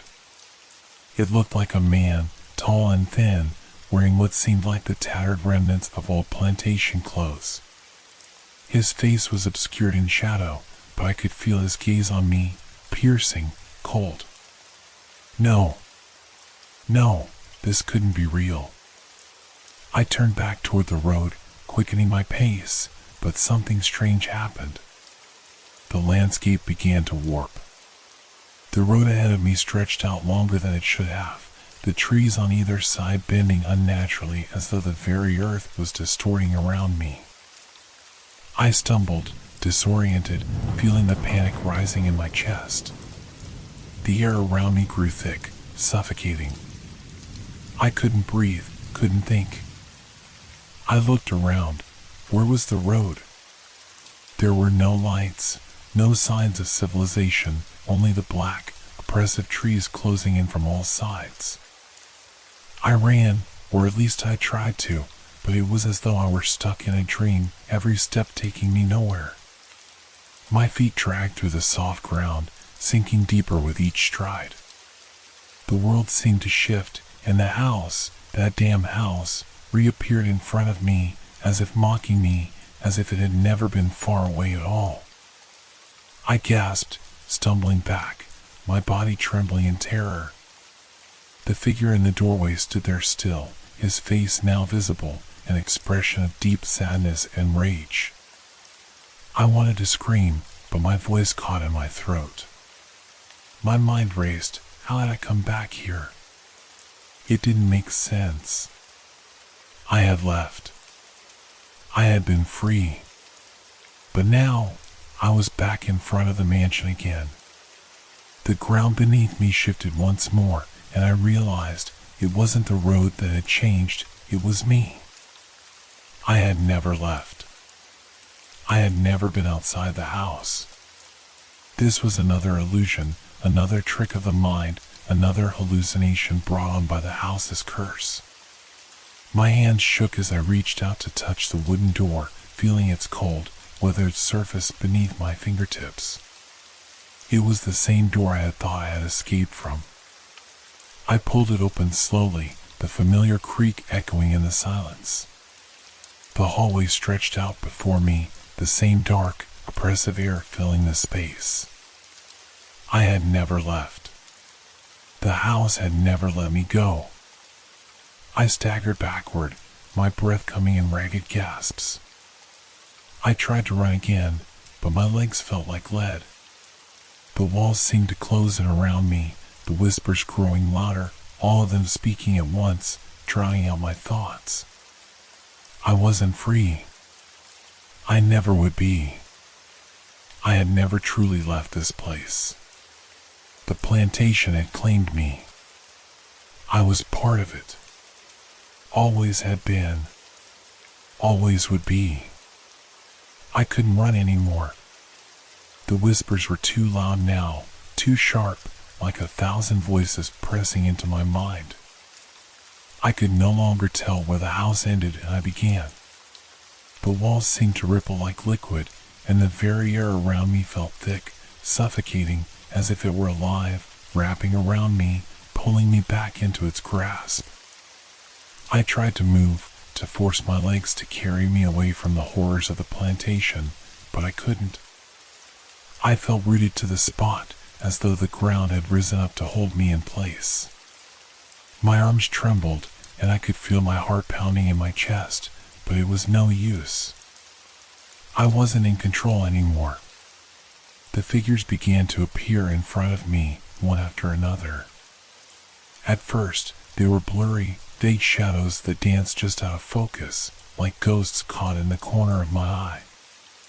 But as I struggled to focus, they came into sharper view, faces twisted in anguish, their eyes wide with the pain of lives lost too soon.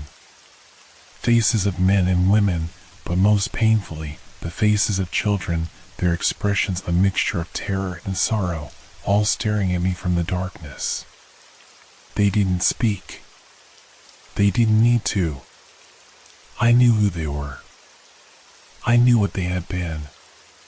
These were the spirits of those who had suffered here, the ones who had been forced into labor, who had endured cruelty, pain, and death under the rule of the plantation owners. These were the spirits of the slaves, the broken, the beaten, the forgotten. And now they were looking at me. I wanted to scream. I wanted to run. But my voice was lost in the heavy silence of the mansion, swallowed up by the oppressive air. I felt my legs give way beneath me, and I collapsed to the floor. The cold stone pressed into my skin as the weight of it all crushed me. This was the end. The figures circled around me, their faces never leaving mine. In their eyes, I saw the history of the place, the tragedies that had unfolded here, beatings, betrayals, lives cut short by violence and hatred. But there was something more, something I couldn't understand. There was an emptiness in their gaze, a hunger.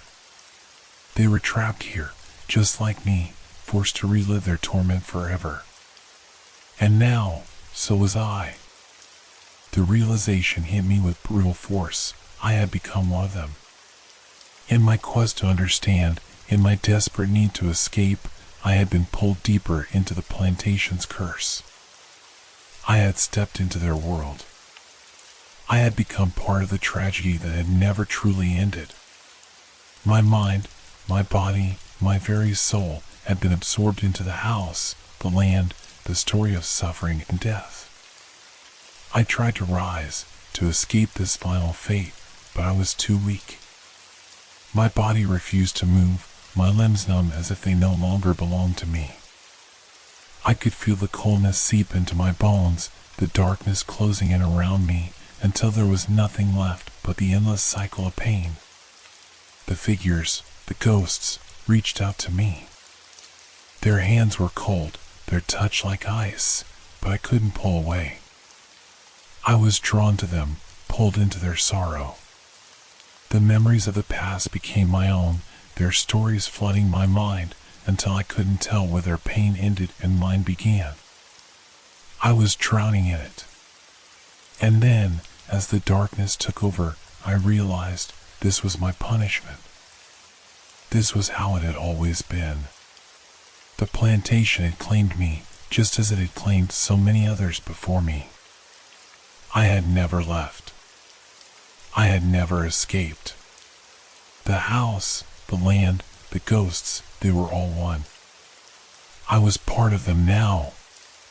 My last breath was a quiet exhale, my final thought the terrible truth: I would never be free. I had become one of the lost souls, doomed to wander the halls of the plantation for eternity. A part of its curse. A part of its tragedy. Forever. The moon hung low in the sky, casting pale light on the overgrown path that wound its way through the plantation's decaying grounds.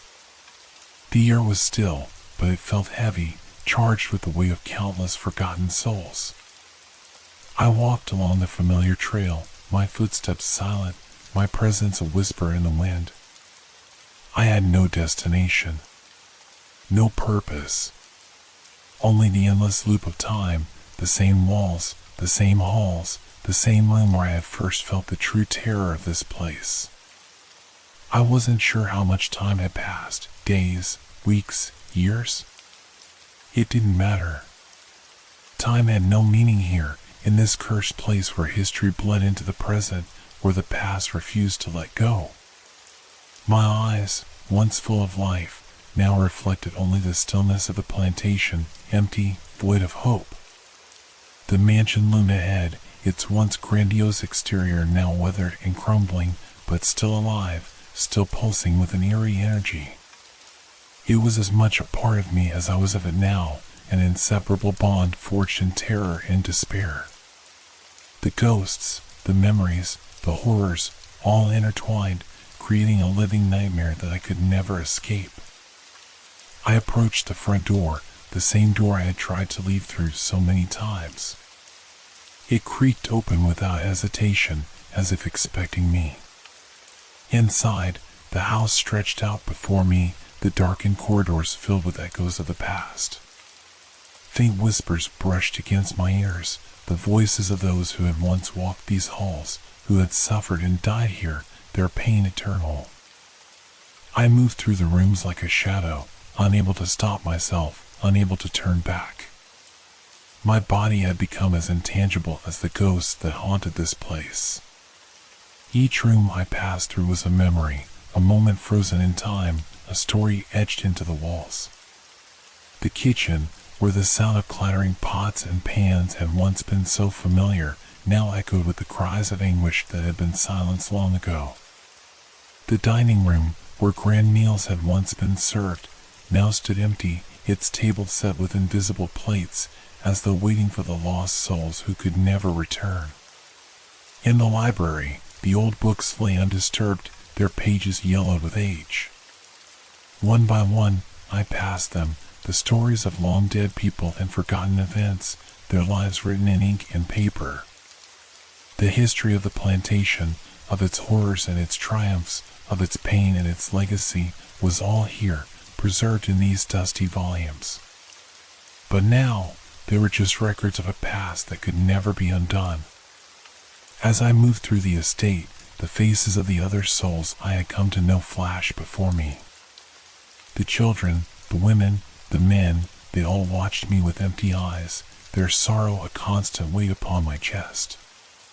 Their suffering had become mine. Their pain had consumed me. I could feel it now, the weight of the plantation's history pressing down on me, its memory seeping into my very soul. There was no escape. There never would be. In the distance, I heard the sound of footsteps, soft and deliberate. The sound of another soul walking the halls. I turned, but no one was there. Just shadows. I moved forward again, deeper into the house, knowing full well that this would never end. The plantation had become my world, my prison, and I had become part of its tragic story. The walls of the house seemed to pulse with life, its heartbeat a slow, relentless rhythm. The whispers of the past mixed with the present, the cries of those who had come before me blending with my own thoughts. The lines between reality and illusion had long since blurred. I no longer knew who I had been, who I was, or if I had ever truly been anything at all. I was just another ghost, just another part of the tragic history of this place. Forever lost, forever wandering. The plantation had claimed me. I was its echo, a shadow of a past that would never die. And so, I walked, and I would walk forever. A part of the estate. A part of its sorrow. An eternal echo in the night.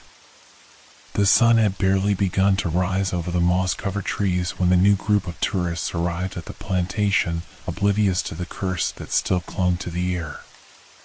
Their laughter and chatter broke the silence of the estate, the sound of their footsteps a sharp contrast to the quiet sorrow that lingered in the rooms. They had no way of knowing what had happened here. No way of knowing that the land they were about to explore was a place steeped in pain and tragedy, where the past had not only left its scars, but its presence, its spirits, still haunted the halls, the fields, the very earth beneath their feet. They were like I once was, curious, eager to experience the history of a place that promised mystery and the charm of an old estate. They had read the brochures, the ones that spoke of the grandeur of the plantation, its rich history, and the stories of the slaves who had worked the land, but they had never heard the whispers between the lines, the part of the story that was never mentioned, the one that stayed hidden, buried beneath the beauty of the landscape. As the group disembarked from their cars, they admired the sprawling estate, the grand house that stood at its center, its large windows glistening in the early morning light. It all seemed so picturesque, a perfect place for a weekend getaway. A beautiful relic from the past. But beneath the charm, beneath the surface of the estate's grandeur, the spirits were already watching them. I could feel them, too, lurking in the shadows, waiting for the new souls to arrive.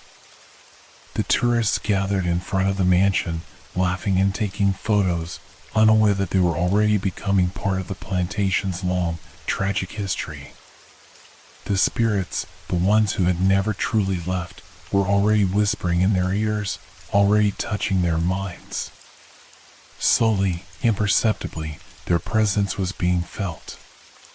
A young woman stood near the front gate, smiling as she took a picture of the large, towering oak tree that stood like a sentinel over the grounds. Her fingers brushed the bark, and for a brief moment, her expression faltered.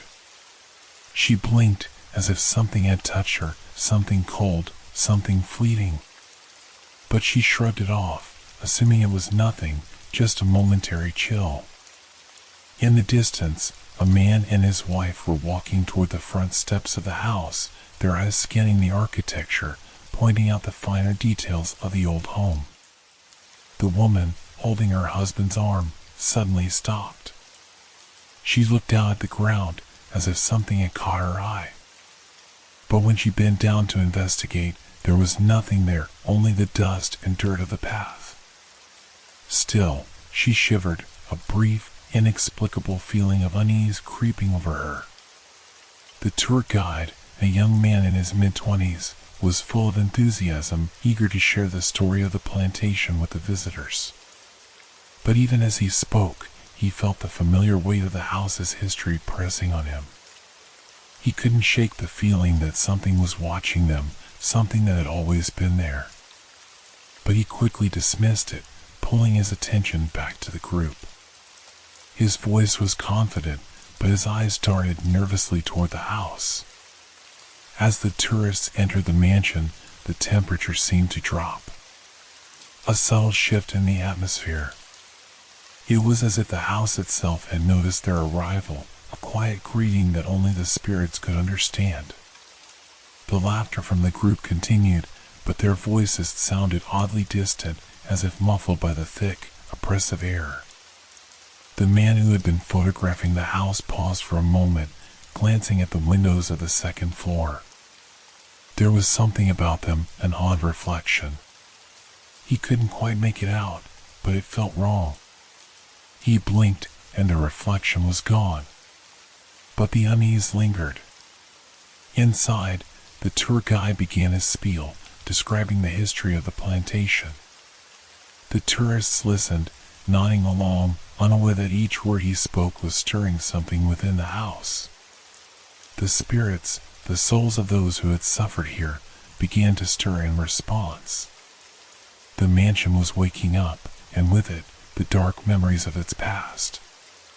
And as the group continued to explore, they unknowingly walked into the same web of terror and history that had ensnared me. They had already been touched, already marked by the spirits that roamed these grounds. They would soon learn that the past is never truly gone. It lingers, like a shadow, always just behind you, waiting to claim those who dare to disturb its slumber. The plantation's curse had not ended. It had merely waited for the next generation of souls to wander in. And now, these tourists were its new audience. It was only a matter of time before the house would reveal itself to them, the same way it had shown me the horrors hidden within its walls. And once it had them, it would never let them go. The hours passed slowly, the air thick with a quiet tension. The tourists roamed through the mansion, their laughter and chatter gradually fading into the background, drowned out by the oppressive silence that seemed to engulf the entire estate. It was as if the house itself had a voice, silent, yet deafening. The spirits were stirring, and the cycle was about to begin again. As the group moved through the rooms, unaware of the growing danger, the plantation began to shift. The walls creaked and groaned, as if the house were stretching, awakening from a long, dormant sleep. And with it, the spirits began to manifest, not in the shadows or whispers this time, but in full, horrifying clarity. The young woman who had brushed the oak tree earlier was the first to feel the cold touch. She had wandered away from the group, her curiosity pulling her deeper into the old mansion. She was standing in front of the grand staircase when a sudden chill swept over her. The hairs on the back of her neck stood on end, and a wave of nausea hit her. She turned instinctively, but saw nothing. Still, something lingered, something unseen. Her heart raced, but she tried to push it aside, telling herself it was just the temperature change, just the creaky old house. But when she took a step forward, a sharp whisper sounded in her ear, so close, so clear, that she spun around in fright. Nothing. Her breath hitched. She took another step, but this time the whisper came again, louder, insistent. A word. A name. A warning. She looked up the stairs, the darkness above beckoning her. Without thinking, she ascended. At the same time, the man who had been photographing the house was standing in the dining room, staring at an old, cracked mirror. He'd been snapping pictures of the grand dining table, but now he found himself transfixed by the reflection in the glass. It seemed to ripple, as though something beneath it were struggling to break through. For a split second, he could have sworn he saw a figure, half-formed, standing behind him in the reflection, its eyes wide with pain and fear. He spun around quickly, but no one was there. The room was empty. Still, that feeling remained of something just out of sight, just beyond reach. "Are you all right?" one of the tourists called out, noticing the tension in his posture. "Yeah," he said, forcing a smile, but the unease gnawed at him. There was something deeply wrong about this place, something that felt like it was closing in. Meanwhile, the woman who had wandered upstairs was no longer alone. In the dim hallway at the top of the staircase, shadows clung to the walls like dark stains. The air grew thick, suffocating. She moved forward, her footsteps light, tentative. Her hand brushed against the banister, its wood rough beneath her fingers, but something about it felt wrong, cold, unnatural. Suddenly, a door at the far end of the hall creaked open, just a crack. The faintest whisper of a voice, a soft, pleading sound, drifted out from behind it. Her breath caught in her throat. She should turn back. She should leave. But something pulled her forward, compelled her to open the door. The room inside was small, a dusty, forgotten part of the house. And in the corner, just barely visible, was a figure, a woman. She was hunched over, her back to the door, and as the woman stepped forward, her heart stopped. The figure's skin was stretched tight over bone, her hair matted and wild, her clothes tattered and stained with something dark, something like blood. And her hands were outstretched, reaching, as though beckoning her closer. The woman screamed, but the sound caught in her throat. Her body refused to move. Before she could react, the air seemed to grow heavy, pressing down on her, suffocating her. The room spun, and in an instant, she was no longer in the hallway. She was back at the foot of the stairs, gasping for air, her heart pounding in her chest. But the figure was gone. The door was closed. And yet, the echo of her presence lingered. A whisper in the woman's mind, an invitation to come back. An invitation that promised more. The others in the group were slowly starting to feel the weight of the plantation's past. The tour guide had gone silent, his voice faltering as they moved deeper into the house. The once confident man now seemed unsure, his eyes darting nervously around the room, as if waiting for something to jump out from the darkness. And then the lights flickered. Once. Twice. And then, with a suddenness that shocked them all, they went out completely. The darkness enveloped them like a living thing, wrapping itself around their bodies, pulling at their senses. Panic set in. The room seemed to shrink, the walls closing in. The cold air thickened, pressing down on their lungs. From the far corners of the house came the sound of footsteps, slow, deliberate, like a procession. Footsteps that didn't belong to any of them. The tourists were no longer laughing. Their voices had faded into whispers, into gasps. The darkness around them seemed to grow more tangible, more real, until they could feel it, creeping into their minds, pushing at their thoughts. Then the whispers began. Soft, barely audible at first, names, pleas, screams from the past.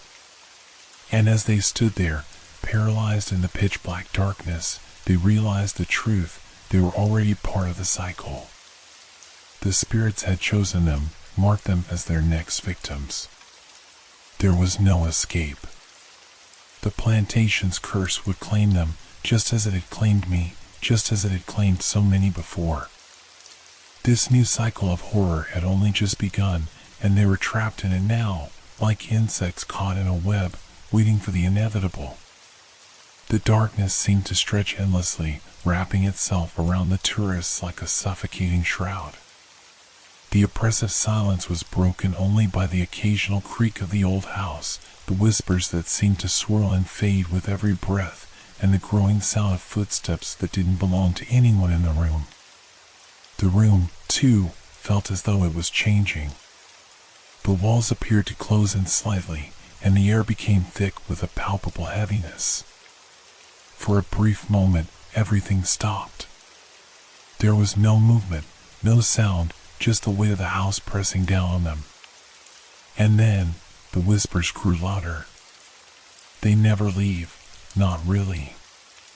The words echoed in the darkness, spoken in a voice that was both hauntingly familiar and strangely distant. The tourists looked at each other, their faces pale, their breaths shallow. "They'll always be here." The words seemed to come from nowhere and everywhere at once.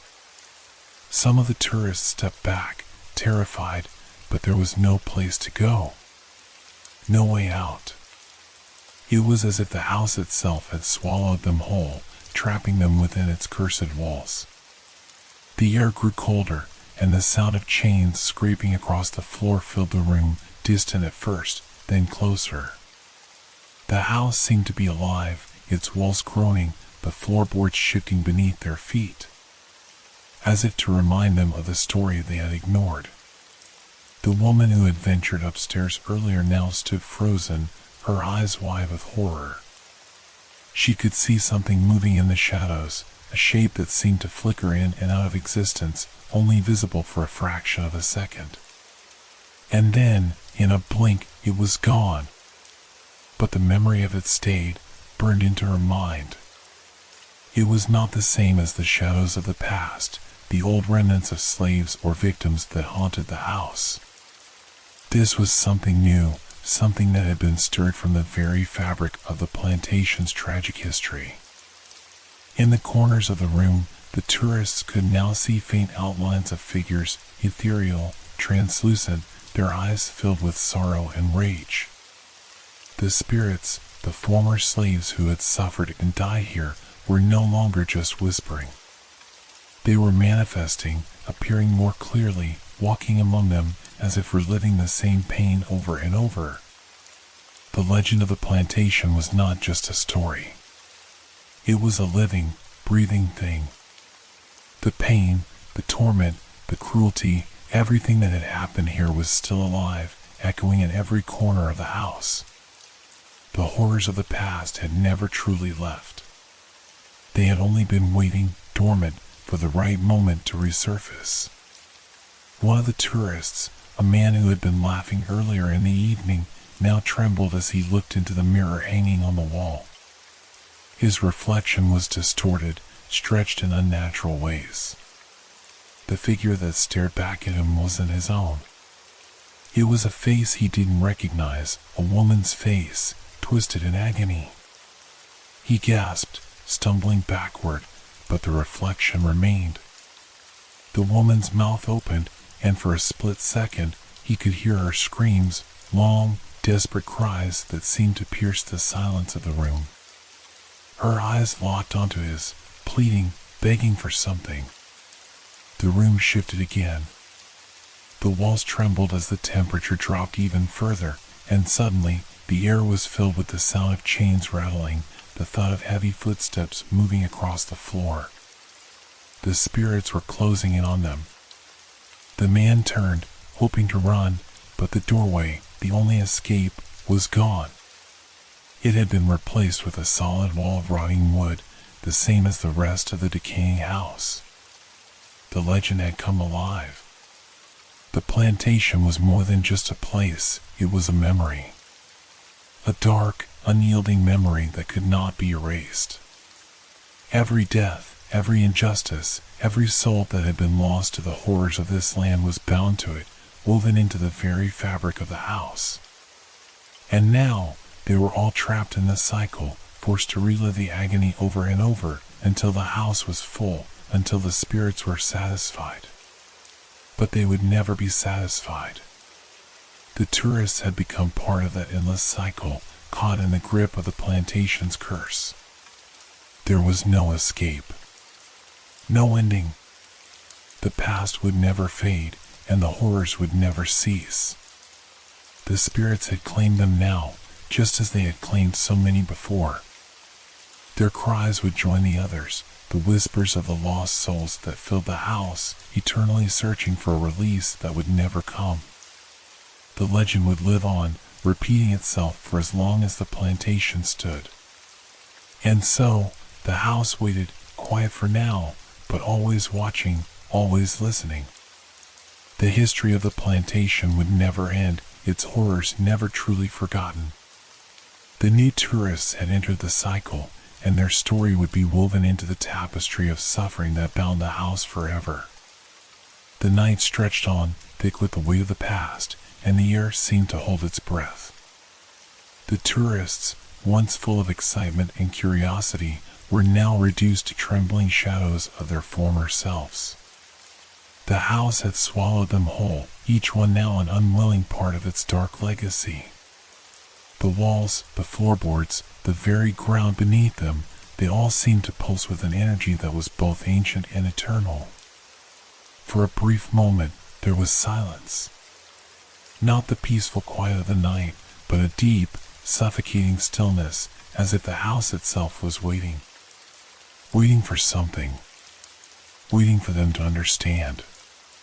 Waiting for the inevitable.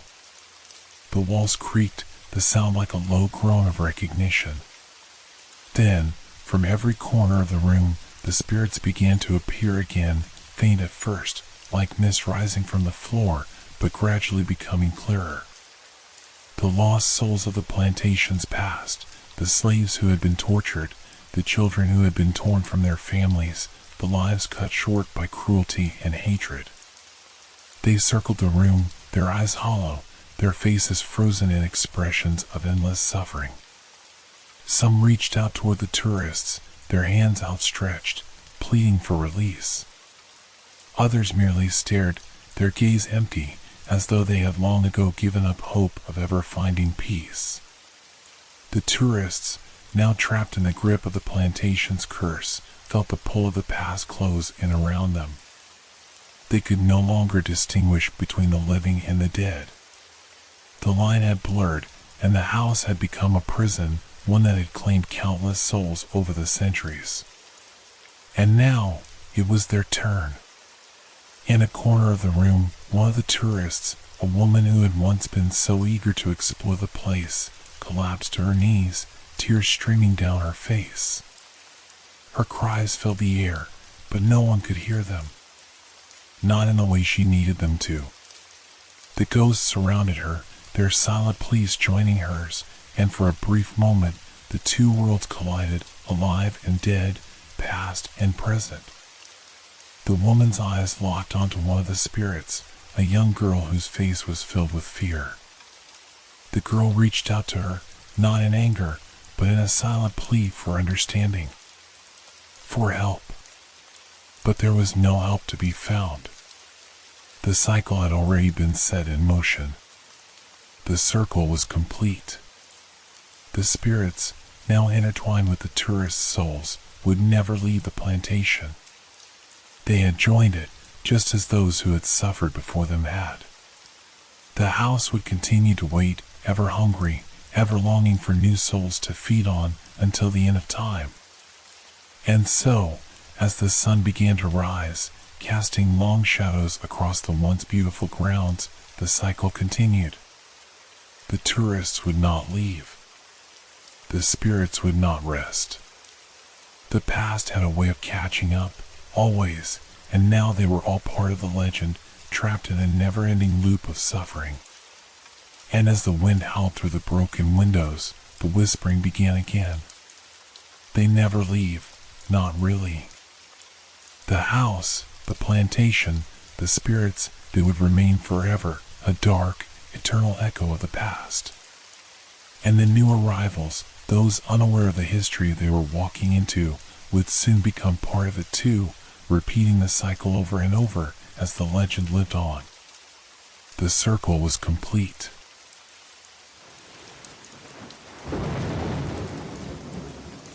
This has been a long, dark journey through the night with Whisper Crowley. Thank you for staying with us until the end. Leave a like if these stories made you look at the darkness a little differently, and share in the comments what you enjoyed most or what gave you chills. Make sure to subscribe so you don't miss our next Sinister Whispers. Until we meet again in the world of shadows.